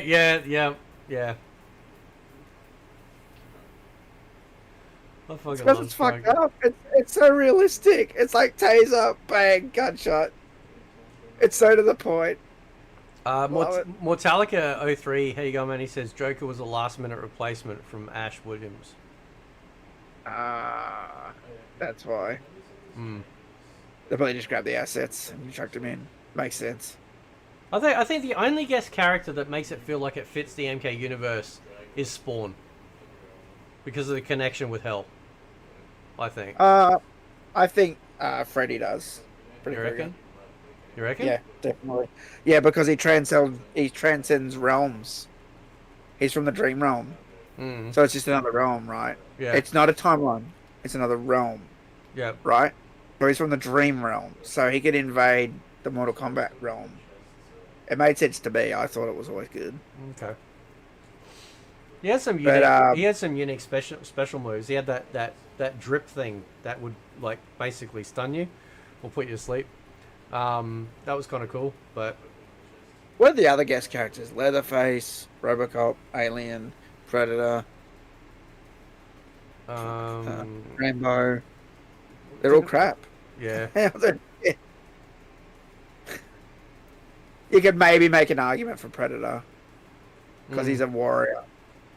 I would. There are warriors. I would fully support and buy a NetherRealm fighting game of all these guest characters.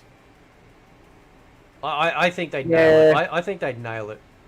I think they'd nail Yeah, but it. you know, I've told you what my opinion on that is, though, right?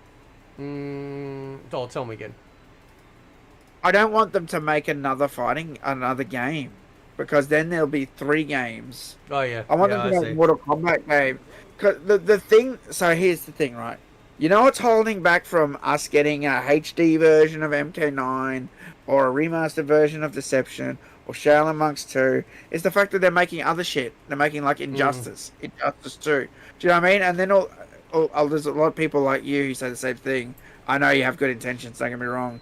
But if they made another fucking game, they would never do it. Even though they haven't even done it now. I mean, it would be worse. Do you know what I mean? Because they would have all these other games that, especially if it got popular, they would be like, well, we're going to do another one of them. Yeah. And then Mortal Kombat would just disappear into the background. Yeah. Whereas I want them to make Mortal Kombat. I wish they just made Mortal Kombat content. Yeah. I'll be honest. But that's the only reason. I understand your perspective of moving the guest characters into a fighting game. It would be great. But I don't want them to do it. Yeah. I want someone else to do it. Yeah. Yeah. That's the problem I got. Yeah. Yeah, they could. I mean, they could have like a Splinter studio, you know. That. I always think they should have NetherRealm Studio B. It should be cool Yeah. for either ports or like secondary content. Mm. I don't know why they fucking don't. Are you seeing this trolling by Dragoon in the chat? I know he doesn't know what he's talking about, man.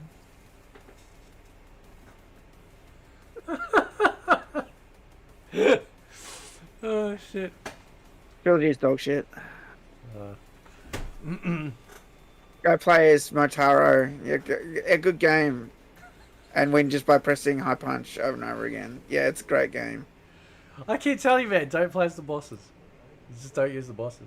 Alright, no sub rules. If I'm gonna play Trilogy, I should be able to pick whoever the fuck I want. If the game has that in it, it's shit. Somebody asked. Unbalanced. So Baby Maharaja says, "Do you want more gods characters in MK Universe?" I wouldn't be opposed to that. It would be better than getting RoboCop or Rambo in, for sure. Yeah, 100%, easily. You know who'd be honestly, who'd be a good guest character?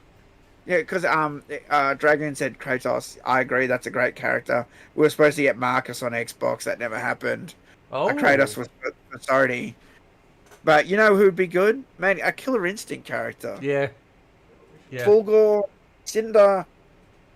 Idol. Yeah. You know, all good. Not Idol. What's his name? Fucking. No. The fucking. I can't think of his name. The skull one. Spinal. Yeah. Spinal. Yeah. Yeah, and the other one I told you, my ultimate guest character for Mortal Kombat. Oh, He-Man, huh? Do you remember? Yeah. A Teo Feng character. Yeah. Yeah. I don't think they should have. I think they should do, like, I mean, obviously they did it with Street Fighter and what was the other one? Fucking Fatal Fury, right? No, was it? Hang on, what was it? King of Fight? No. Let me get this. Hang on. We got Terry and Mai in Street Fighter 6, right? And then I can't think of the fucking. Was it because it wasn't Fatal Fury? What was the other game? I'm having a brain fart because then they did a crossover. They Art of Fighting? No. They put no. So Street Fighter got Terry and Mai, right? And I'm trying to think of the game that got like in reverse with Ryu and Chun. I think it was Ryu and Chun Li, wasn't it? Because it wasn't Fatal Fury. I'm just trying to think what it was because I'm pretty sure there was that crossover. It has to be Capcom. Yeah, Capcom and SNK. I think they did that duel. Well, Well, it wasn't one of the Marvels. Was it Marvel versus? No. I had Street Fighter characters. It wasn't King of Fighters. I'm sure they did it. Like, I'm sure they did it in reverse. I'm just having a look at.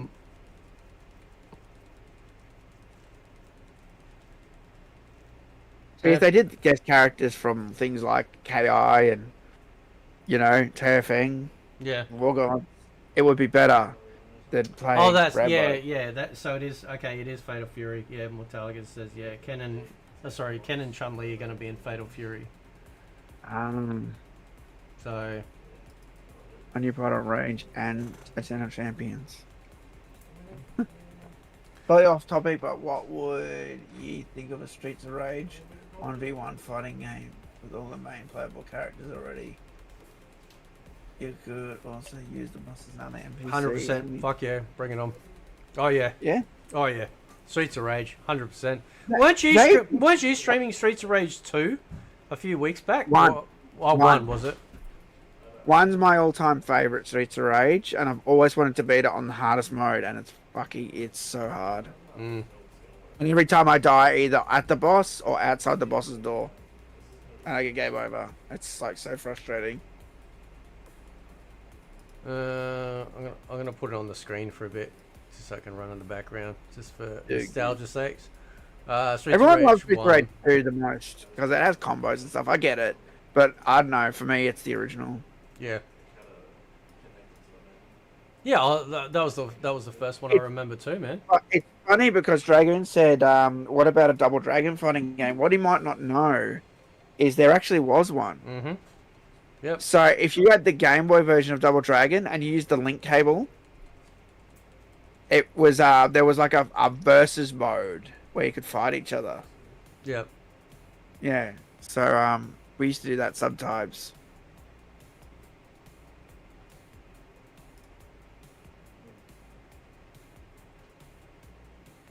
You missed Double Double Dragon? Yeah. I remember. So the first Double Dragon I ever played was on the Sega Master System. That was the very first time I ever played it. It was pretty good actually, considering. Yeah, especially two player. Was always really Boy good. version. The Game Boy version is really good at that. Oh really? So 8-bit can definitely do it. Yeah, they did a really good job. But for me, they ruined Double Dragon when they released that last one, and they're like, we made it like the NES version, and the NES version is a bastardized version of the arcade version of Double Dragon 2. Oh really? So I'm like, what? Why are you releasing? Yeah. I'm like, why'd you release that on PS4? You released the NES version on PS4? What? Yeah, dude. So get this. Like, Double Dragon's hardcore, right? Yeah. In the first game, the story is anyway, they kidnap Marion, right? And they're a really, really bad gang. They're so bad that there's wanted posters up on the walls in the background if you look, with a big reward Yep. for murder. What are they called? The Shadow Warriors or whatever. Or the Black Shadow, or whoever they are. I've forgotten the name. Anyway, the gang name. When you beat the first game, when you fight your way through and win the first game, it ends with, "May you live happily forever."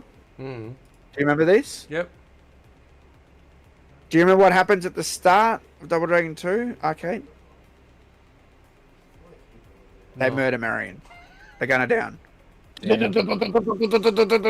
That's fucking hardcore for back then, man. That is really hardcore. Fucked. It's fucked. And like, if you look at the arcade, she's on the arcade, and he's like got her like, he's like swinging on like a rope, and he's like holding her, and so the game looks like you could save her. Like the game tricks you. The artwork on the machine, all the marketing, tricks you into thinking, because it was called The Revenge, right? Yep. So before you put that money in, before you put that quarter in, you thought, or the dollar coin, you thought you would be able to save Marion again, and you were getting the revenge, but you didn't realize what the real play on words was it was them getting revenge on you by killing Marion. Yep. And that fucking Nintendo version that everybody loves and like fucking simps for, I hate that word, but they do. They took all that shit out. She doesn't get shot. Oh really? She dies, but they don't show her getting shot. And then she fucking comes back to life at the end of the game. I'm like, get fucked. When you beat the original Double Dragon 2, yeah. When you literally beat your way through the whole game, do you know who the boss is? No. Yourself. Really? You have to fight yourself. Holy it's shit. the evil. It's the evil. It's all the anger and darkness inside you Yep. from all the rage from having your wife or fiance murdered, and then you actually have to fight yourself in the. It's so symbolic, man. That's fucking And then, wild for then that for that time and in a game. and when you win, it just shows a photo of Billy, Jimmy, and Marion, and there's just a tear that falls down her face and says the end. That's it. They took all that out and bastardized the fuck out of it, and then fucking Nintendo came along with that fucking Nintendo version, and everyone's like, "It's so good, I love the Nintendo version," and I wouldn't piss on that if it was on fire. That's the Fisher Price version. Yeah. Seriously, and people hold it to such a high standard, and I'm like, it makes me so mad. They don't even know Double Dragon 2. Yeah. They don't know what the real Double Dragon 2 was. That was the real Double Dragon 2. Mm. It was fucking vicious. So before I forget, Ringy, when you hear this, look up a game on Steam called Mother Russia Bleeds. Right? It's a fucking... I'm not kidding, man. It's a fucking side-scroller like Streets of Rage game, and it's fucking great. You'll love it. If you love Streets of Rage type gameplay, look up Mother Russia Bleeds. It's fucking amazing. It's so good. So... But yeah, I like all those. So like obviously, like we were talking earlier, like you mentioned Ninja Combat. I miss, whenever I see those games show up on Steam, like for example, like recently, guess what they brought out? They brought out a side-scroller beat-em up for the Phantom. Like the Phantom. The original Phantom, right? So you might be able to get it on, like check on your consoles. You might, I don't know if you have access to it or not. But yeah, it's a side-scroller beat 'em up. The fucking Phantom, bro. That's. I love that shit, man. I love it. And they did a Power Rangers one, I think it was, not too long ago. Yeah, I love that side-scroller beat 'em up shit, man. Yeah, that's some. I love it, bro. Now, here's a question for you. Yeah. Would you consider Streets of Rage, these types of games, fighting games? Yes. I thought so. I do too. Side-scrolling fighting game. Yeah. It's definitely a fighting game. You do combos in it. Yep. Especially in number 2. Yep. It literally reports combo hits. Because I was thinking, I thought about this. This is where Mortal Kombat came from. It came from Double Dragon. It came from. I guess it was like Double Dragon, Street Fighter, right? Yeah. Because you think about it, right? Like, I mean, you have punch, you have kick, you have jump. You do jump kicks, jump punches, special moves, throws. It's like, it's a 100%. It's a fighting game, M3 Sneakerhead says fighting game adjacent. Yeah, well, I mean, technically speaking, it would be kind of I would argue it's probably the birthplace of It is. fighting, in a medium of a game, like of a entertainment medium, I'd say. But The Double Dragon 1 came out in what, like 81 or something? I don't know, possibly, yeah. And by the way, like, because I know we got Streets of Rage on screen. By the way, there's actually a bunch of like Streets of Rage, like games that like they're free to play. 87. That you can. I'm just trying to find because I've got the section. I think I've got the section. Hang on, let me see. What's that under? Oh, hack and slash beat 'em up. Yeah, that's it. So, so online, right? I'll see if I can share my screen because this is. So I've got a. Interesting. They both came out in 87. Oh really? Yeah, So- the original Street Fighter, the first one, Yep. and Double Dragon were both 1987. I don't know what month Double Dragon came out though, because I know Street Fighter was August. So this is a front end for. So if you've got anything, you can do this with anything, right? But basically, I've got a whole bunch of like Mugen games and separate install games that you can't buy on other platforms anymore or whatever, and I have them put into this video game front end here called Play Night. and I want to show this to you because I put in here. So these games here, like these are my hack and slash beat 'em up games. You got a Double Dragon Reloaded.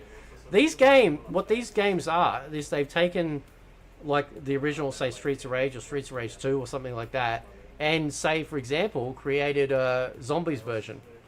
Right? Go back to the one you were just on, that Double Dragon one. Yeah. That's Double Dragon Neon. Oh, is it? Is that what it Yeah, was? because I reviewed it. Okay. I reviewed it. I've got all that artwork. Oh, no, okay, so hang on. Forget the artwork, because the artwork is I put there myself, right? Because what happens is when you put a game in this program, you can get it to search, for artwork for the box art and the background, right? Okay. Yeah. So the artwork doesn't necessarily reflect the game. Sometimes it might, like Okay. here, like Final Fight. Said, Yeah, I know Neon. Yeah, it's definitely Like this is Neon was good. this is somebody's like own project that they've made, but the names here, like there's a Masters of the Universe side scroller beat 'em up. Like it is. I don't even know if I might be able to load it up and play it actually. Let me just hang on. I'll share this. I'll share the whole screen rather than the program. Because I'll show you what it looks like. If I can. Maybe I can, maybe I can't. Oh, no, hang on. I think it might be full screen. I don't think that's going to work either. Hang on. Oh. I can fucking hear. Actually, I don't even know if I can play it because it's fucking going to play the He-Man music and then I'll get fucking flagged for copyright. Right? Oh, don't play it. You'll get dinged. Yeah. That's actually like I've made a couple of He-Man songs. And I had like the intro for He-Man playing while I would do Fate Wave with the songs that I had played, right? Let's go. You have Shira as well? Yes, I made Shira songs, a couple of Shira songs. I made a do you like Big Trouble in Little China? Is the Pope a Catholic? So I got a couple of Big Trouble in Little China songs. I can play it. You know what? I love Big Trouble in Little China, dude. It's John Carpenter. All right, so I'm gonna this is all obviously like an AI song. What we'll do is like I'll put us on mute, and I will jump us and let me get it set up. And I'll jump us into the Fate Wave just for the song. You should be able to hear it. Like if you've got the stream open on your end, you should be able to hear it just fine. I got a question for you too. Once you've played that about He-Man and Shira. Okay, all right, okay. Is this a lore question? I feel like it's a lore question. It's not a law question. So I'll just ask you now. Yeah. So my friend loved He-Man growing up. My best friend in Melbourne, right? Yep. And then when they made Shira, he always tells me this story. He was immediately pissed off that they literally one for one copied the show, made, instead of Cringer, it's Spirit, instead of He-Man, it's Shira, instead of Skeletor, it's Hordak. Do you know what I mean? They literally mirror copied the show and just swapped out the characters for girls, right? Yep. He was so mad. He thought that it shit on the original vision of the show. I don't think it does. He does, though. No. And he was always mad about it. And he's carried that hatred over to anything that's like that too, with movies and TV, where they've literally just copied something and then done like the girl version, like Ghostbusters 2016 or something. Do you know what I mean? So I watched. Actually, I should play the He-Man song. Like I'll come back and then I could do the He-Man song I did. So I watched the documentary about the creation of He-Man, right? So at the time they had Star Wars figures, right? Like these tiny stick twink looking things, and they're like, we want characters that are just fucking big. And so they made all the He-Man like characters like buff and shit like that, right? And and the funny part is though is that girls loved watching He-Man too. They didn't make She-Ra for the girls, right? He-Man was popular with the like little girls as well as little boys because it obviously had female characters in it as well. You know why? Can I jump in there? Yeah. You know why He-Man was popular with the girls? Tila. Yeah, and the Sorceress. And Sorceress. Yep. Tila was a badass, and the Sorceress was a badass. Well, she was a sorcerer, but Teela could hold her own in that. She would fight with Prince Adam all the time Yep. and train with Prince Adam all the time. There was no... The show didn't treat women as weaker or anything. They were on par, even though when he was He-Man, well, he was the most powerful man in the universe, so it's different, obviously. Yeah. But when he was Prince Adam, he was always like on the same level as Teela. And I think girls pick up on that. They don't like to be, you know, the weaker character or anything, and they never did that shit in the 80s. But that's how they tell you in the modern day. That's what they say. Oh, things used to be sexist. No, it never was. Yeah, I know. You know, man, it's so weird. And also the other thing is, you know, shows got created. The toy got made first. Yep. They made Yep. So the He-Man toys were made, and then they're like, wait, we need a show to sell the toys. Show was literally a marketing tool just to sell a toy. Yep. That's all it was. Yep. And I used to like watching She-Ra. Not because it was She-Ra, although it was a pretty catchy tune. I love She-Ra. I got She-Ra. But what I liked about She-Ra was the fact that we got Hordak, right? It was the only time that we ever got to see the evil Horde. And because Hordak was Skeletor's mentor, or Keldor's, if you will, right? So there was that connective tissue there. And the Horde, like the evil Horde, was some of the best toys.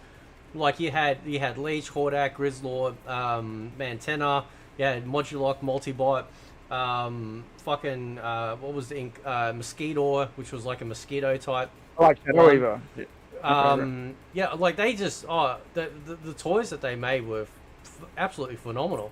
But it was the only time as a kid, if you wanted to see the evil Horde, it was the only way that you could see them was on She-Ra, because that was her version of Skeletor. You know, that was her villains to fight on Etheria. And whereas on Eternia, it was always Skeletor. I don't think we ever got the Snake Man. I don't think we ever got the Snake Man in the show. I don't think we ever did. Talk about it, because it was Snake Mountain, right? In Eternia, wasn't there supposed to be the Snake Men?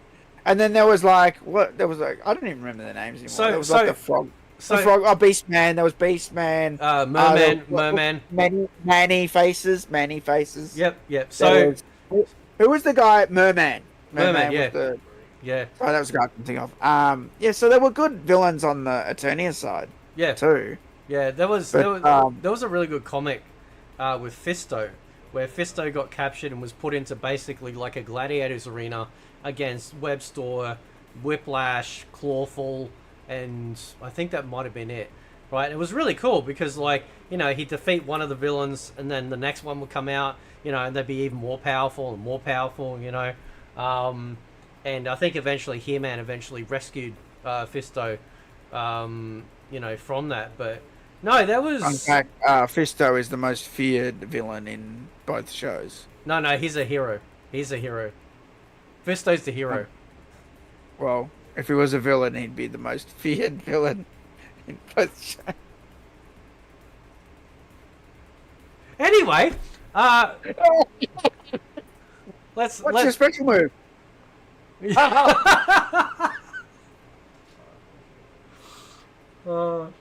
There's a funny meme. It's from the comic, but they've obviously changed the text. It's like, oh, He-Man, I fisted so hard, I tried to fist them all. I should find it, man. It's funny as fuck. All right, so let's play this. All right, I'll be back in a sec.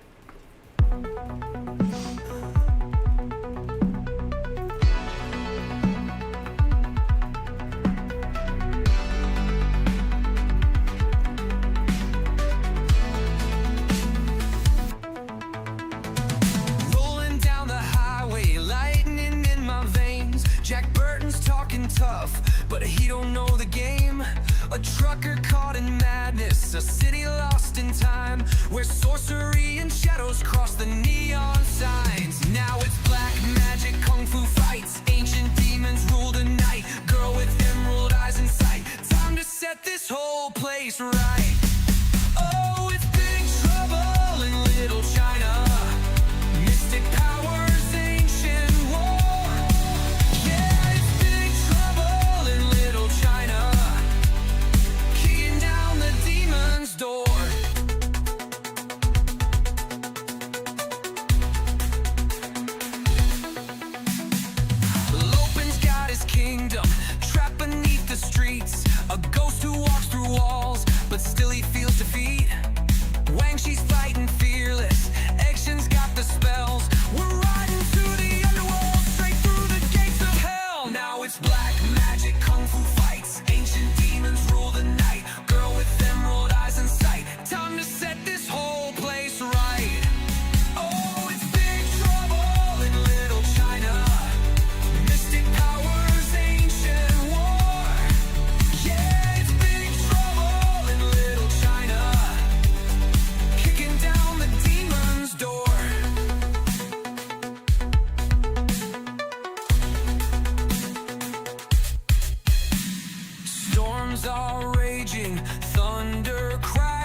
go.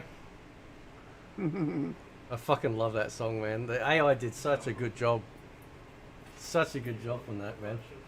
So, I'm going to send you something in a sec. I've mentioned this to you before. I don't know if you remember. Give me 1 sec, though. I just got to quickly do something.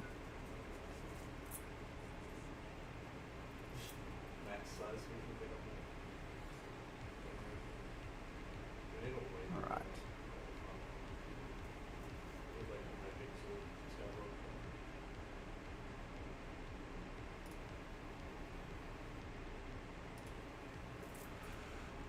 I'll quickly do some shit here. So in Mortal Kombat 1, you know that low pads in the background, right? no. Mm-hmm. Are you serious? Yeah. And I sent it to you. Hang on. Just gotta quickly move some shit around.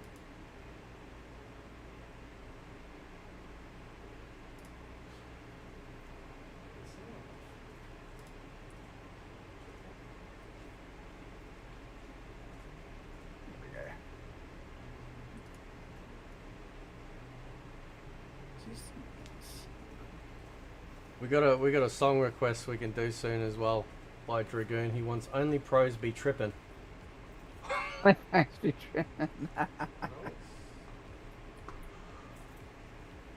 I've just quickly assembled this, so this is just rough as guts.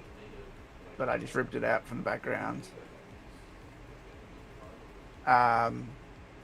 So the second level in Mortal Kombat 1 is called Palace Gates, you might remember. Yeah, it's my favorite. Yeah, it's one of my favorites. Especially the music, the Mega Drive music. Actually, So there's a door to the right, and there's a statue in front of it. That's the statue. You can throw this up on stream if you want. I extracted it, just the statue. That's Lopan, bro. Really? Yeah, look at it. That's Lopan. When he's the sorcerer version. Yeah. You know when he gets run over? Like, like he gets run over? That's him, dude. I remember that. Fucking hell, I didn't know that, man. Yeah. That's fucking crazy. If you bring up a picture of Lopan at the same time, hang on. Lopan, big trouble.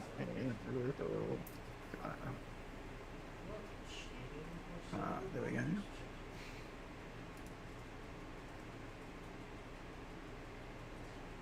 There you go. Here's one for you. Alright. That's the one I think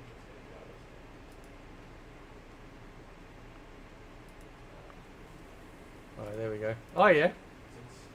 I recently I make it a general habit to watch this movie a few times a year. I paid $40 for this when it came out on DVD, bro.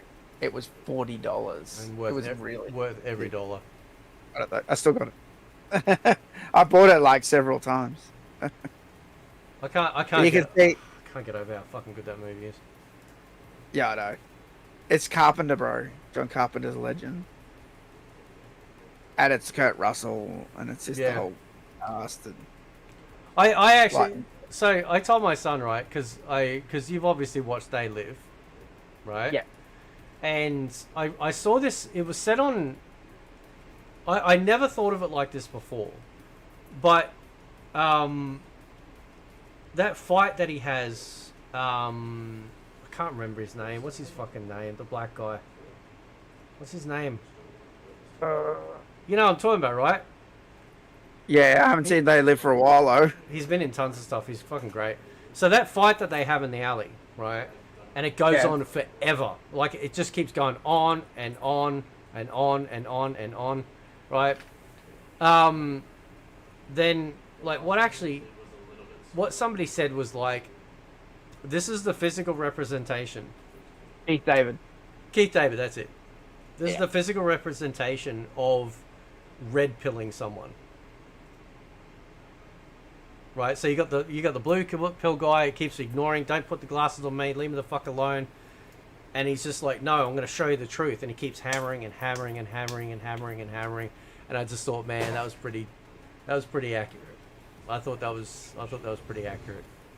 Mm-hmm. So, but yeah, do you want to hear the Only Pros Be Trippin' song? Oh, you know it, because they be tripping. Right, I gotta find I need a funny dance. Where's my funny dances? That might do it. All right, okay. All right, here we go. Ba ba ba ba ba ba.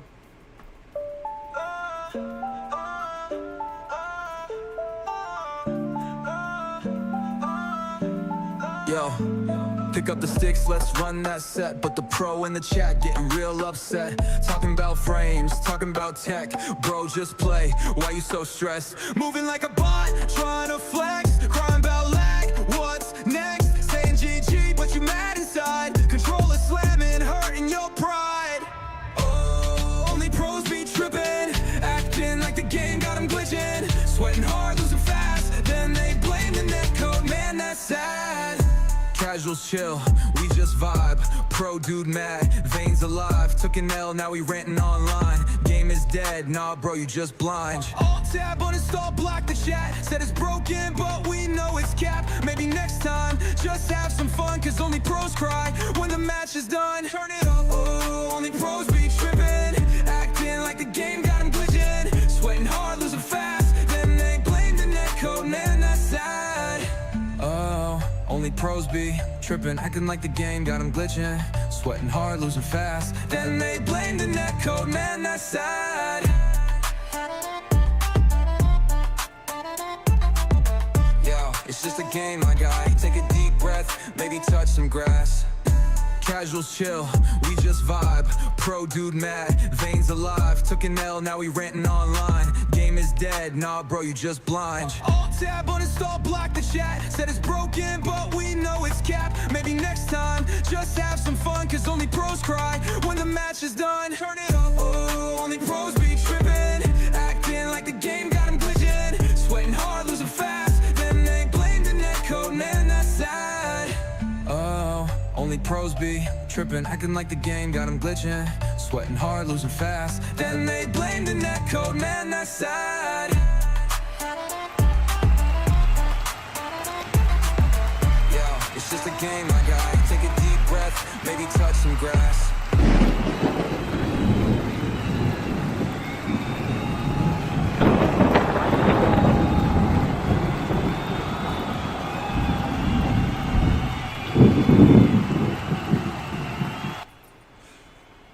There we go.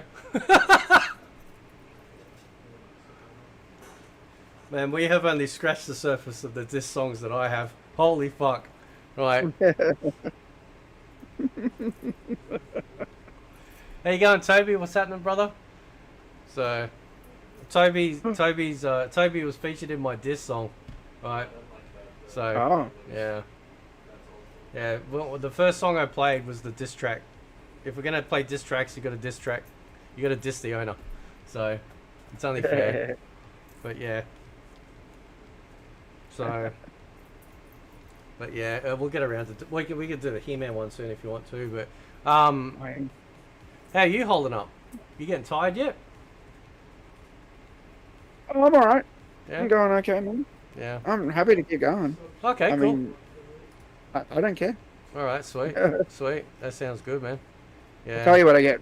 I'll tell you when I get sleepy, or you'll just see this. Yeah. What we can say before. Normally you don't do the open mouth though. Normally you don't do the open mouth though. So you just kind of like you got just on the spot.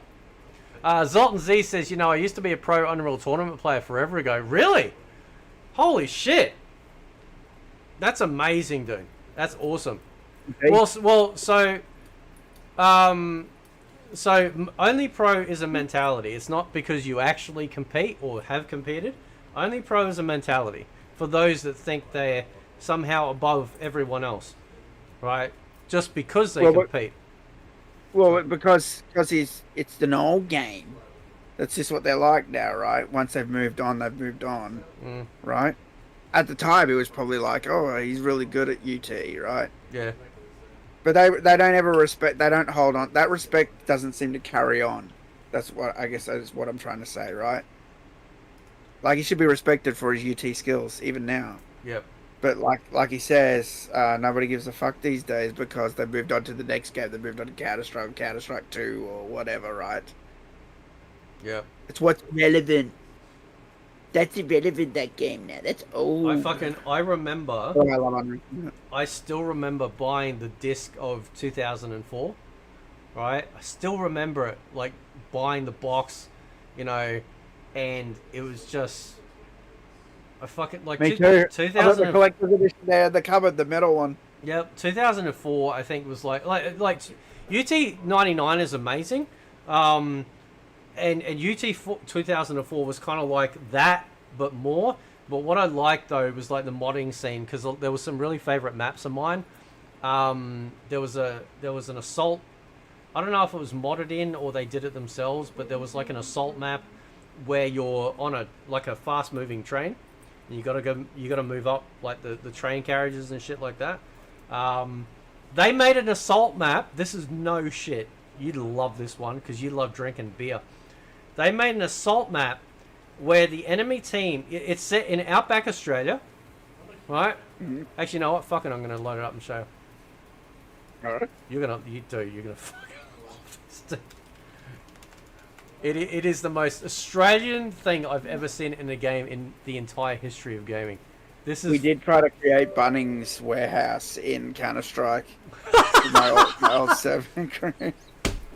Did you get the snags and shit as well? Like the fucking. I wasn't making the map. We had a few mappers, and we're like, dude, make Bunnings like in the game, like.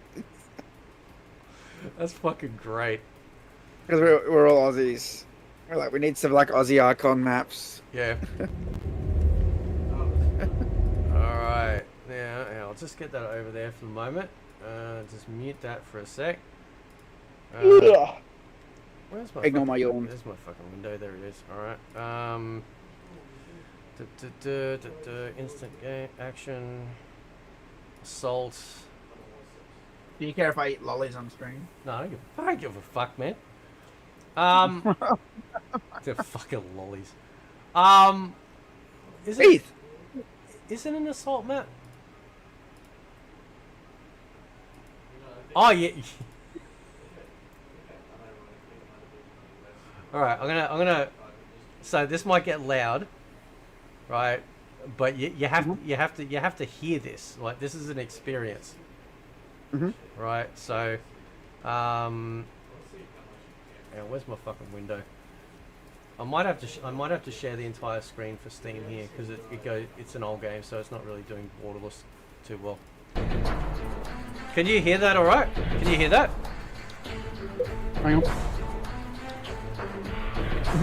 Okay. Yep. All right. Listen. Ready? Listen to this. This is fucking great, man.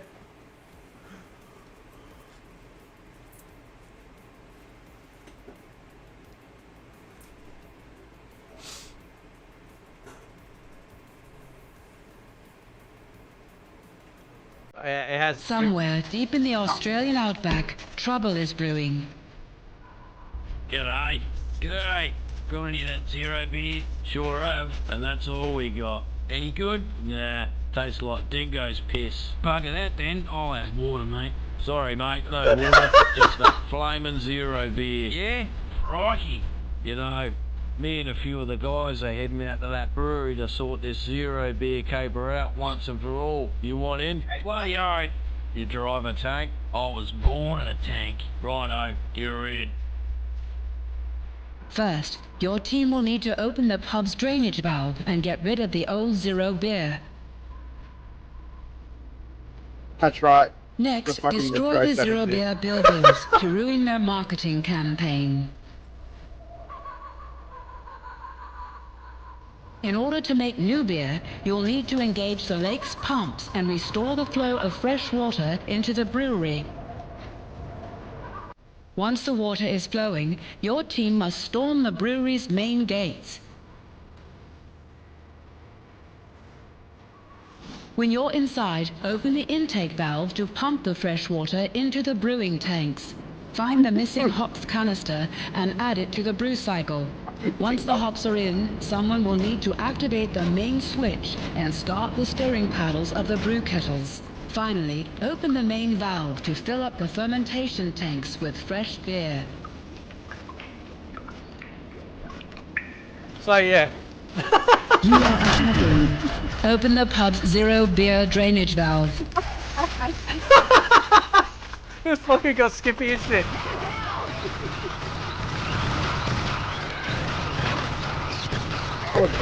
Drainage valve open. Stop the zero beer marketing campaign. Yes. I agree.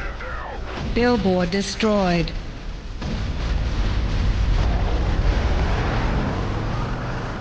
Billboard destroyed.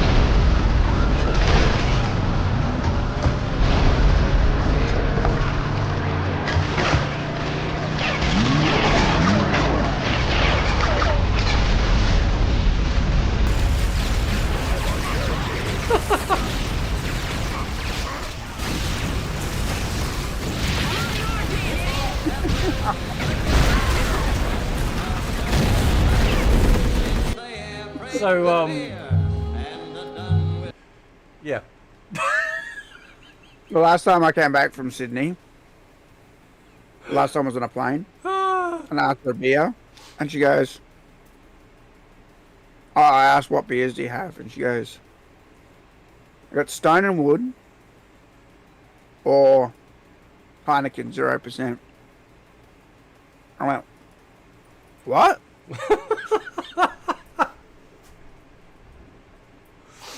I said, how the fuck do you get to call that beer if it's got no fucking alcohol in it? Alright, just give me red wine. So the plane I came back on from Sydney, by the way, dude, was the scariest flight I've ever been on. Oh really? It was that. So what had happened was, it was really windy that day, and all the flights before ours were cancelled, and all the flights after ours cancelled. For some reason, our flight was allowed to go ahead, and the plane was like fucking like the whole way back to fucking Melbourne. Yep. Because the winds were like so bad, I thought, oh my god, this could be it. Like seriously, every time the plane did something crazy, like it just dropped for a second. Like, I did that like twice, and everyone was just dead silent on the plane. People were all thinking about it. It was on everyone's mind. And then when we landed, the thing malfunctioned. They couldn't bring the stairwell thing over. It fucked up. Shit. And then had to get another stairwell thing to bring over. Yeah, it's scary, man. Fuck that. Yeah, I know. I couldn't go on any other flight. It was all booked. By the way, like in 2004 on my channel, there's old videos, Unreal Tournament, 2004 Mortal Kombat stages, right? I used to talk to the guy that made them. I can't remember his name anymore, but I used to talk to the guy all the way back in the early, like in the early days when we're just on websites and shit. And they're fucking so good. Like just, dude, he fucking nailed it, man. He actually put both Deadpools into one map. So he had the singular bridge and then the big one from Deception. Yeah. Yep. I remember that. I've got them saved on this system. Because I used to play heaps of Unreal Tournament 99. I used to love it. Yeah. Yeah, just if you're on Steam, just add me to Steam, Zoltan. Yeah. Just Infinite Retro, you'll find me. So my favourite Unreal Tournament 99 map was oh fuck, what's it called now? It's the construction site one with the crane. Oh yep. That one's my favourite. Low gravity. My extra blood. My favorite. So I love capture the flag maps. My favorite of all time is Face Off. Lava Giant. Lava Giant is great. Lava Giant's 2 not too bad. But back, I don't know if you know this, but there was a trick. So you could take any map and turn it into like say for example a team deathmatch map just by changing the CTF to like TM or whatever it is for team deathmatch, right? So so I actually converted like the I think Face Off and Lava Giant from Capture the Flag to just like team maps. So they did Face Off 3. That wasn't too bad. It was all right, but nothing like the original Face Off. Just nothing. We had like Face Off in Counter Strike, bro. Oh really?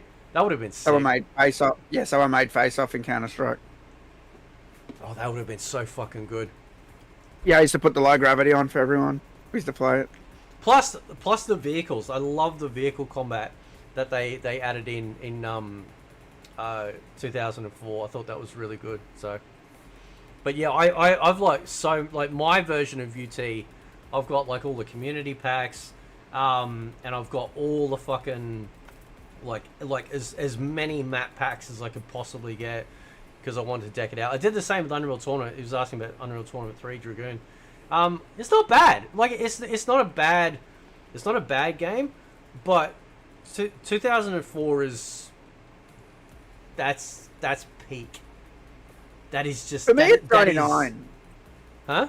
I love 99. No, The 99 was first good. Yeah, 99 was good. Yeah. It's so fast, and when you put on those OpenGL settings and everything, Yeah.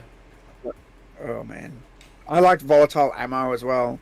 One of my favorite modifiers is volatile ammo. Oh yeah. Yeah, because if you get into a shootout right with someone, and they're standing next to ammunition pack on the ground, Oh you yeah. shoot that, and it just blows up next to them, just fucks them. Yeah. Yeah, I don't know if it's still on the Epic game, like on the Epic store, but they were working on like a community built Unreal Tournament. I don't know if it's still there or not. It was all right. It wasn't too bad, but Do you remember the gun in '99? It's like a toxic waste gun. yeah. Yeah, it's like a We kept glob saying- gun. Yep. Yeah, it's like a block, block, block, Yep. block. We kept making jokes that it was like the jizz cannon, and we had this whole discussion where we're like, I'm like, someone edit it.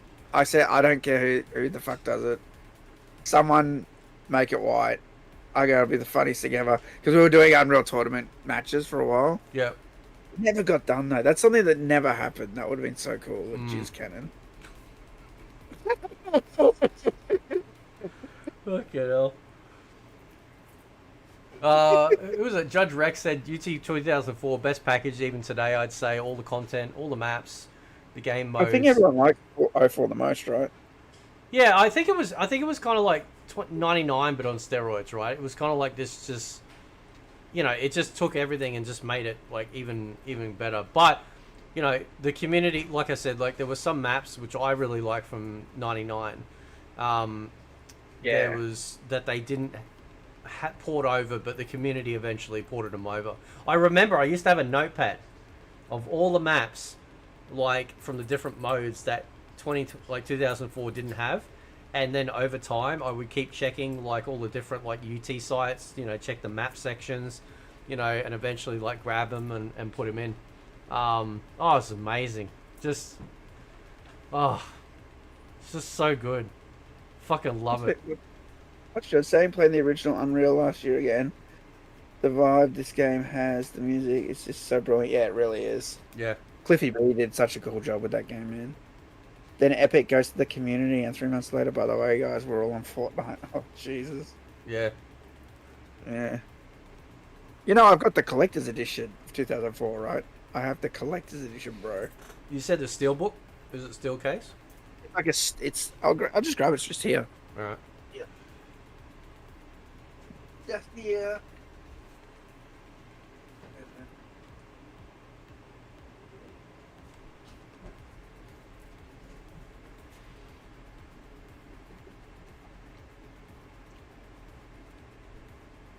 Congratulations, you're the winner.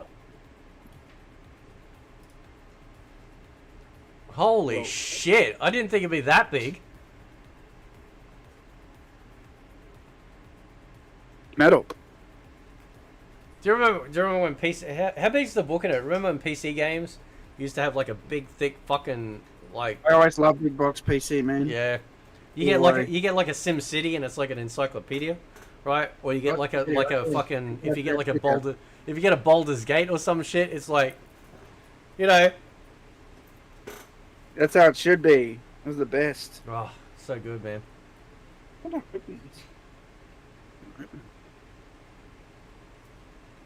Congratulations, you're the winner. I got a whole bunch of character mods in there. I got like some of them MK characters. I got fucking Beavis and Butthead. Right. Fuck.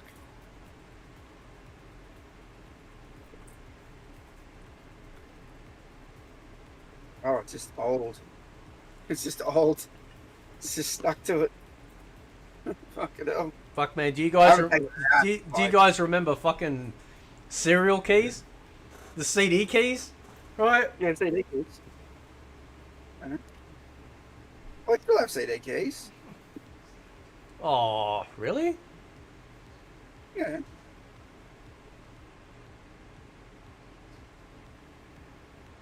I can't get it out. It's stuck, bro. I don't know why the metal is stuck to the box. Hey, does it have a front flap? You know how some of these games they also have like it kind of has like a front piece that opens up like a book to show you. It kind of shows you like on the inside. Doesn't have that. No, it just had a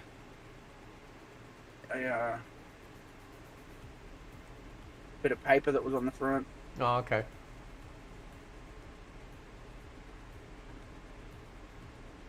You bastard. It's like fucking. It's like it's melted in there. Yeah, it's like stuck to it. I gotta like pull this. See, I pulled the steel eye on the back, right? Yeah. But the front, it's stuck to the top. It's like glued to it or something. I don't need. Man, I'm fucking like. Oh, look at it. Because I know Bethesda it like recently like or not I think recently they did Quake Okay, 2, okay. but like Right. like I know with their Doom collections, like the old classic Doom games and Quake 1 and 2, they've updated, you know, for like modern online play and stuff like that, which is really good, you know, because they're just so much fun to play. Like fucking Quake like original Quake multiplayer is just some of the fastest shit. Yeah, I remember. Yep, that's the box. Yep, that's the one. Nice. Warranty card. Don't forget the warranty card. Yeah. It's When they actually gave it's you one things. it's one DVD, right? Because that's how big it was, wasn't it? Yeah, 'cause I think this was the first one that was a DVD. Was it a DVD? Yeah. So this one came with headphones, Logitech headphones in the box, which I still have, but the foam's been eaten away. Let's have a look. Disc-wise, oh look, you got. Oh, I can't show you that. Don't have my code, but you did get Atari stickers in the box. Wow. Hang on, what's Back so? on What's my the second screen. disc? I forgot what the second disc was. Bonus That a disc. making of or? Bonus disc, it says. Oh, okay. Yeah, I'll tell you what it is. The flap will cut it. It's not a flap, it was a DVD 2. Hours of expert video tutorials. Universal scripting, weapons design, static meshes, vehicle design, mutators, sorry. Maya fundamentals, and character development. Nice. Not bad. Yeah, man. I got your link. See, I wasn't a big Unreal Tournament fan, but 99 Hmm. and this one were pretty fun. I got your link too. I'll check it out in a bit, Judge. So this is. Yeah. So this is Unreal Tournament 4. Yep. Mm. I even wasn't in UT 2004 clan. I was a teenager, brilliant man, nostalgia kicking. Yeah, I mean, fucking like arena boomer shooters are just some of the best. I mean, I know Quake Champions. I like playing Quake Champions. I think it's pretty good. Oh, nice. Nice. Yeah, does that one, can you open up the front or is it just a solid box? That's the box. Okay. You know the ones I mean, right? Where the actual front cover Yeah, but that- will kind of have like a Velcro and you can open it up. Yeah. Yeah, I've got some games there. MK4 running on Fightcade. Ooh. Probably not. What Fightcade needs to do is make PlayStation 1, like, it needs to somehow, like, you know, make it so you can play PlayStation 1 games. As soon as you do that, you open up the door to MK Trilogy, MK4, Japanese MK2, and God knows whatever else, you know, fighting games are made available, you know, so. One of the games I have that has that Velcro flap, it's not here though, it's in the other cupboard. There's some games in the other cupboard. Is there was a game called Soldier Boys on PC. It was an FMV game. Anyway, Kerry Hiroyuki Tagawa's in it as one of the soldiers, as one of the, I think he's like the lead terrorist Holy in that shit. game. He's in the FMV, yeah. For those that it might be too young, or hopefully too old to remember, does anyone I remember? need to get that box at Is it- some point too. They are very rare now. Which one, the 04 or the Game of the Year? Do you remember Night Trap? Mate, I got Night Trap. The original. Not because I mean, let's face it. What was the advertisement? Fucking chicks and PJs, right?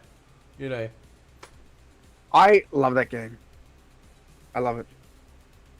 Well, Dragoon, like, so he's recently got like a proper gaming PC, right? And so he wanted there's a Sega CD game called Sewer Shark, right? That he wanted to get hold of. So I helped him like set that up. He's I tell you what, Dragoon's like a pig in shit, you know, being able to have a gaming PC and access to all the old stuff and new stuff, and it's good to see, man. Yeah, you got to keep that old shit alive, you know. You want to hear my Night Trap story? Yeah, go for it.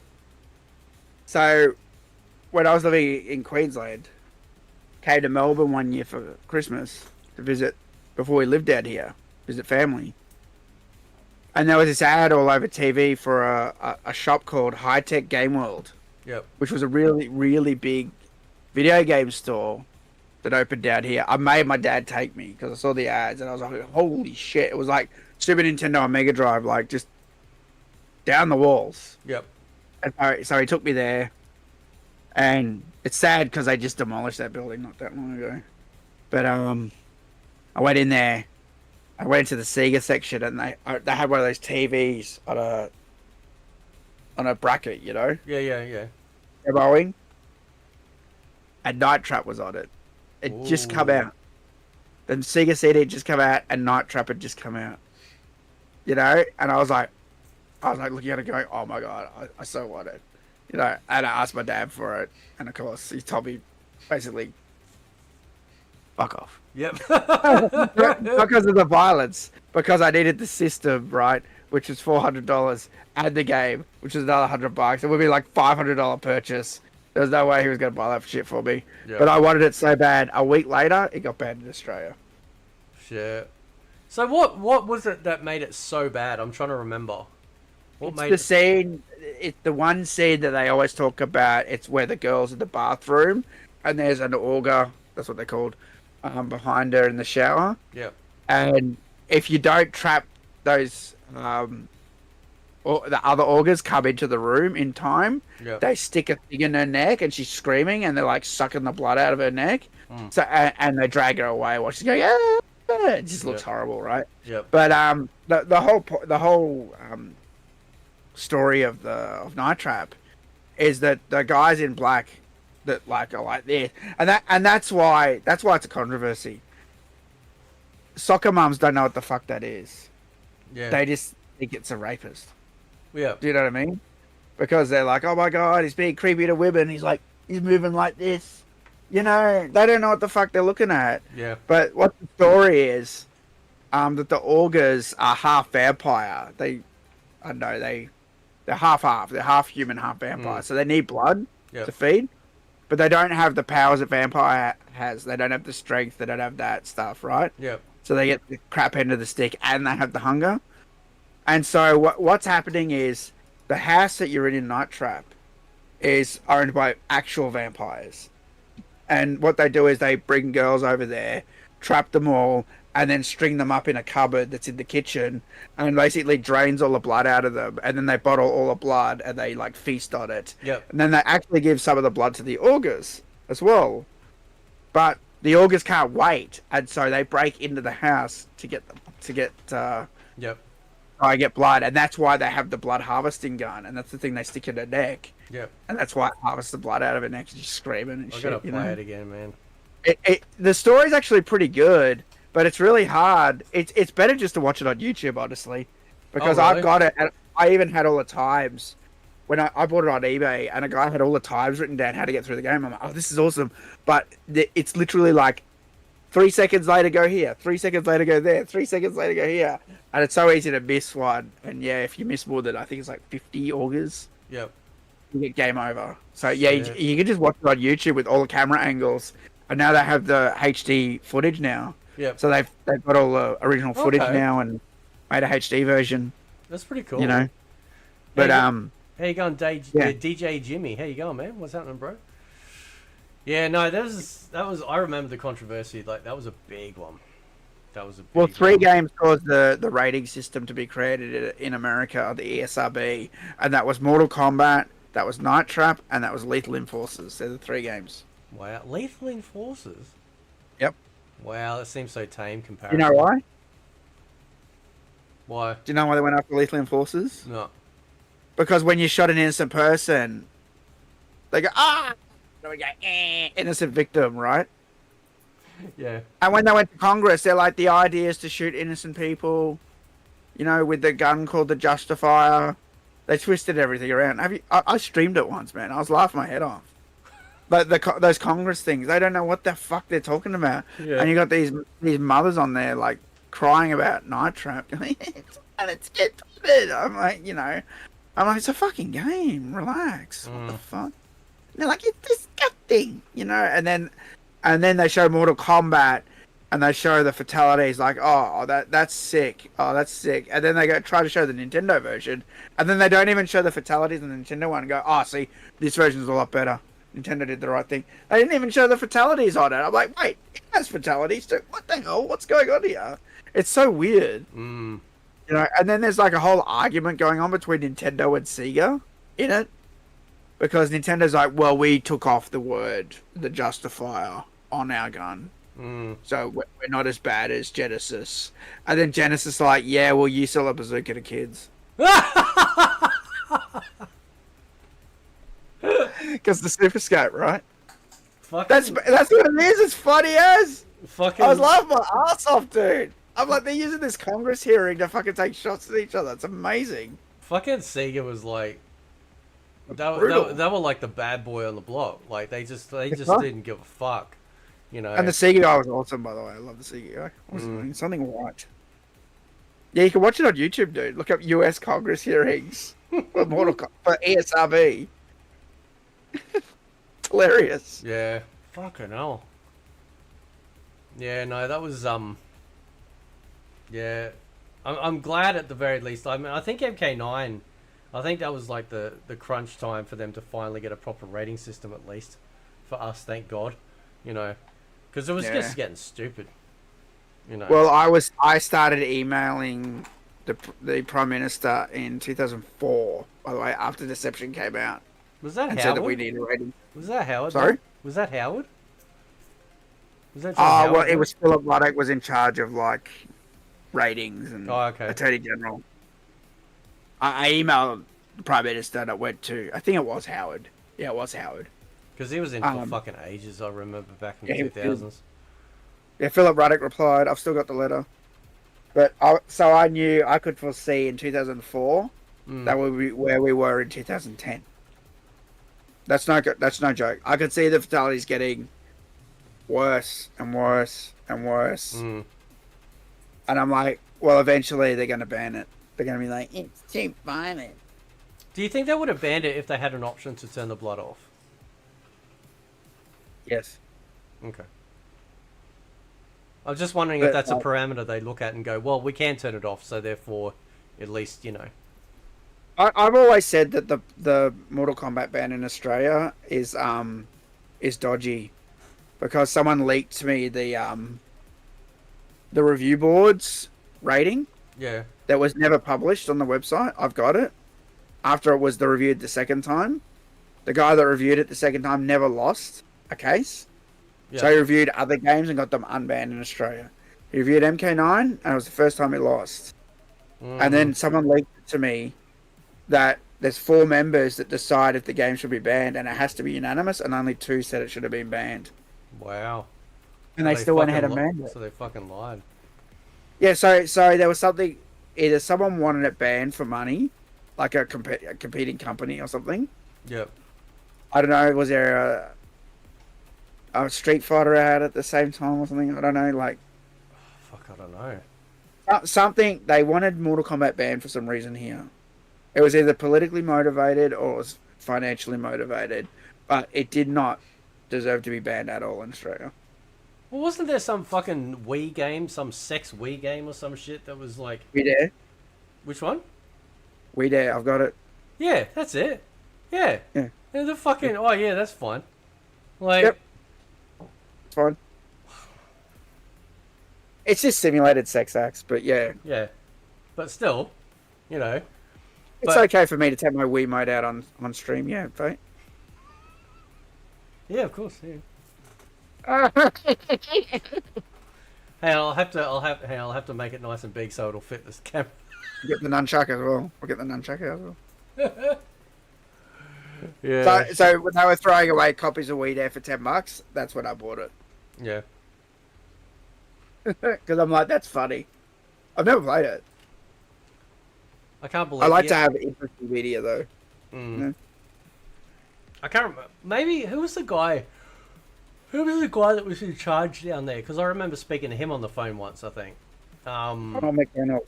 I used to call him Ronald McDonald. Yeah, that was him. Yeah, yeah, that was cool. You know, like that's how far we got, man. You know. Yep. So. And you want to know something else fucked? You know Wii Dare? Yeah. Ubisoft game.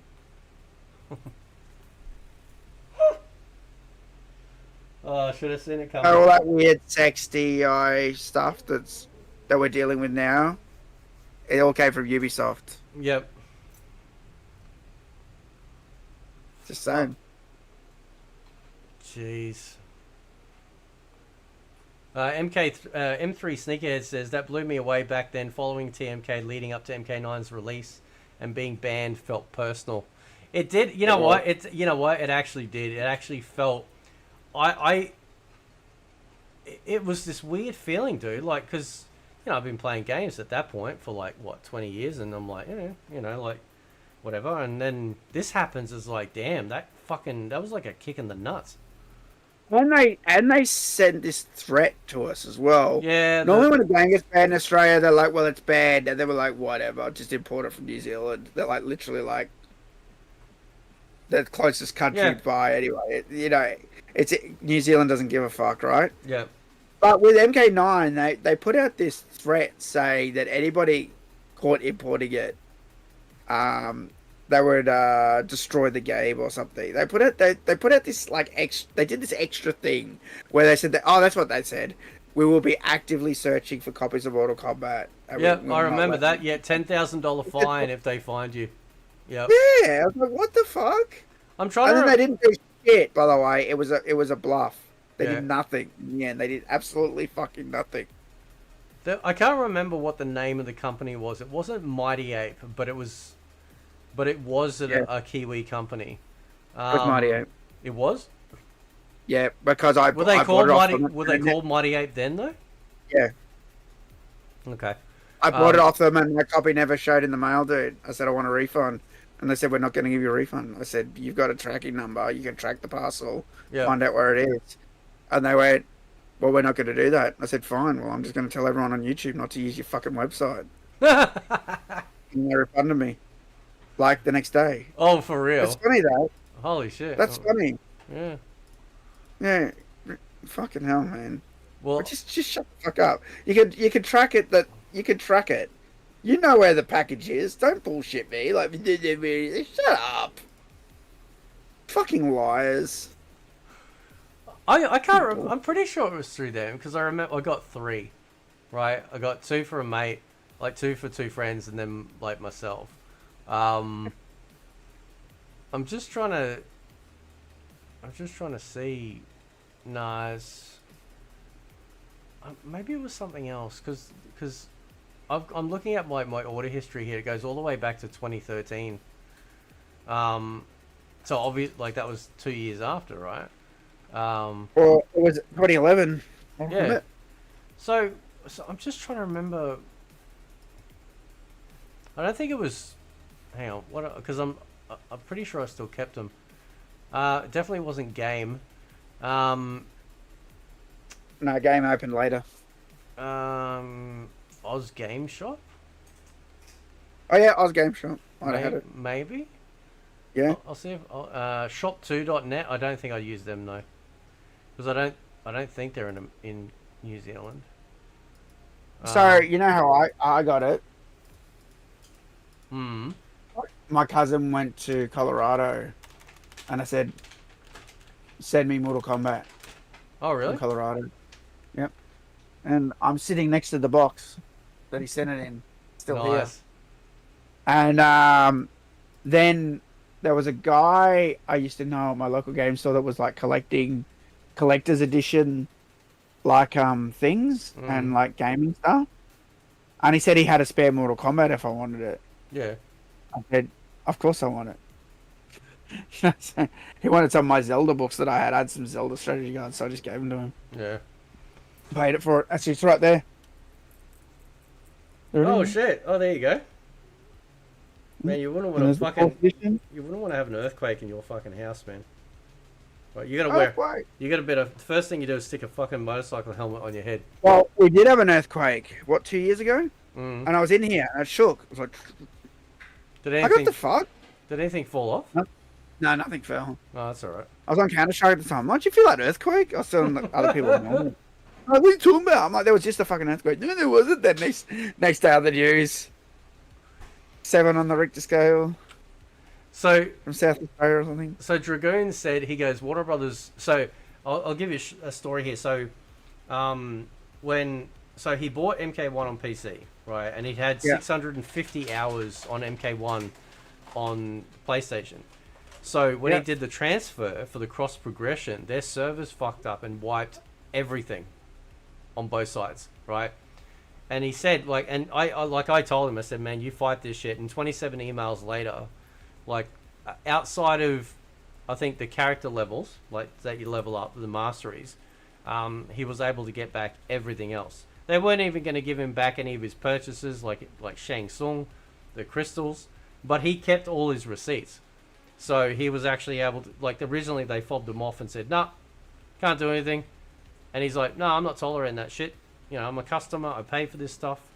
And after 27 emails, man, he pretty much got almost everything back except for the time and obviously the mastery levels. So Good on you. So yeah. Always fight them. Always fight the corporate liars. Yep. Because they want you to give up. That's what They they do. want. They just say, yeah, he won't care. He'll just buy them. And he'll just start again. Yep. So Yep. It Well, pisses me off. I think I might go to bed.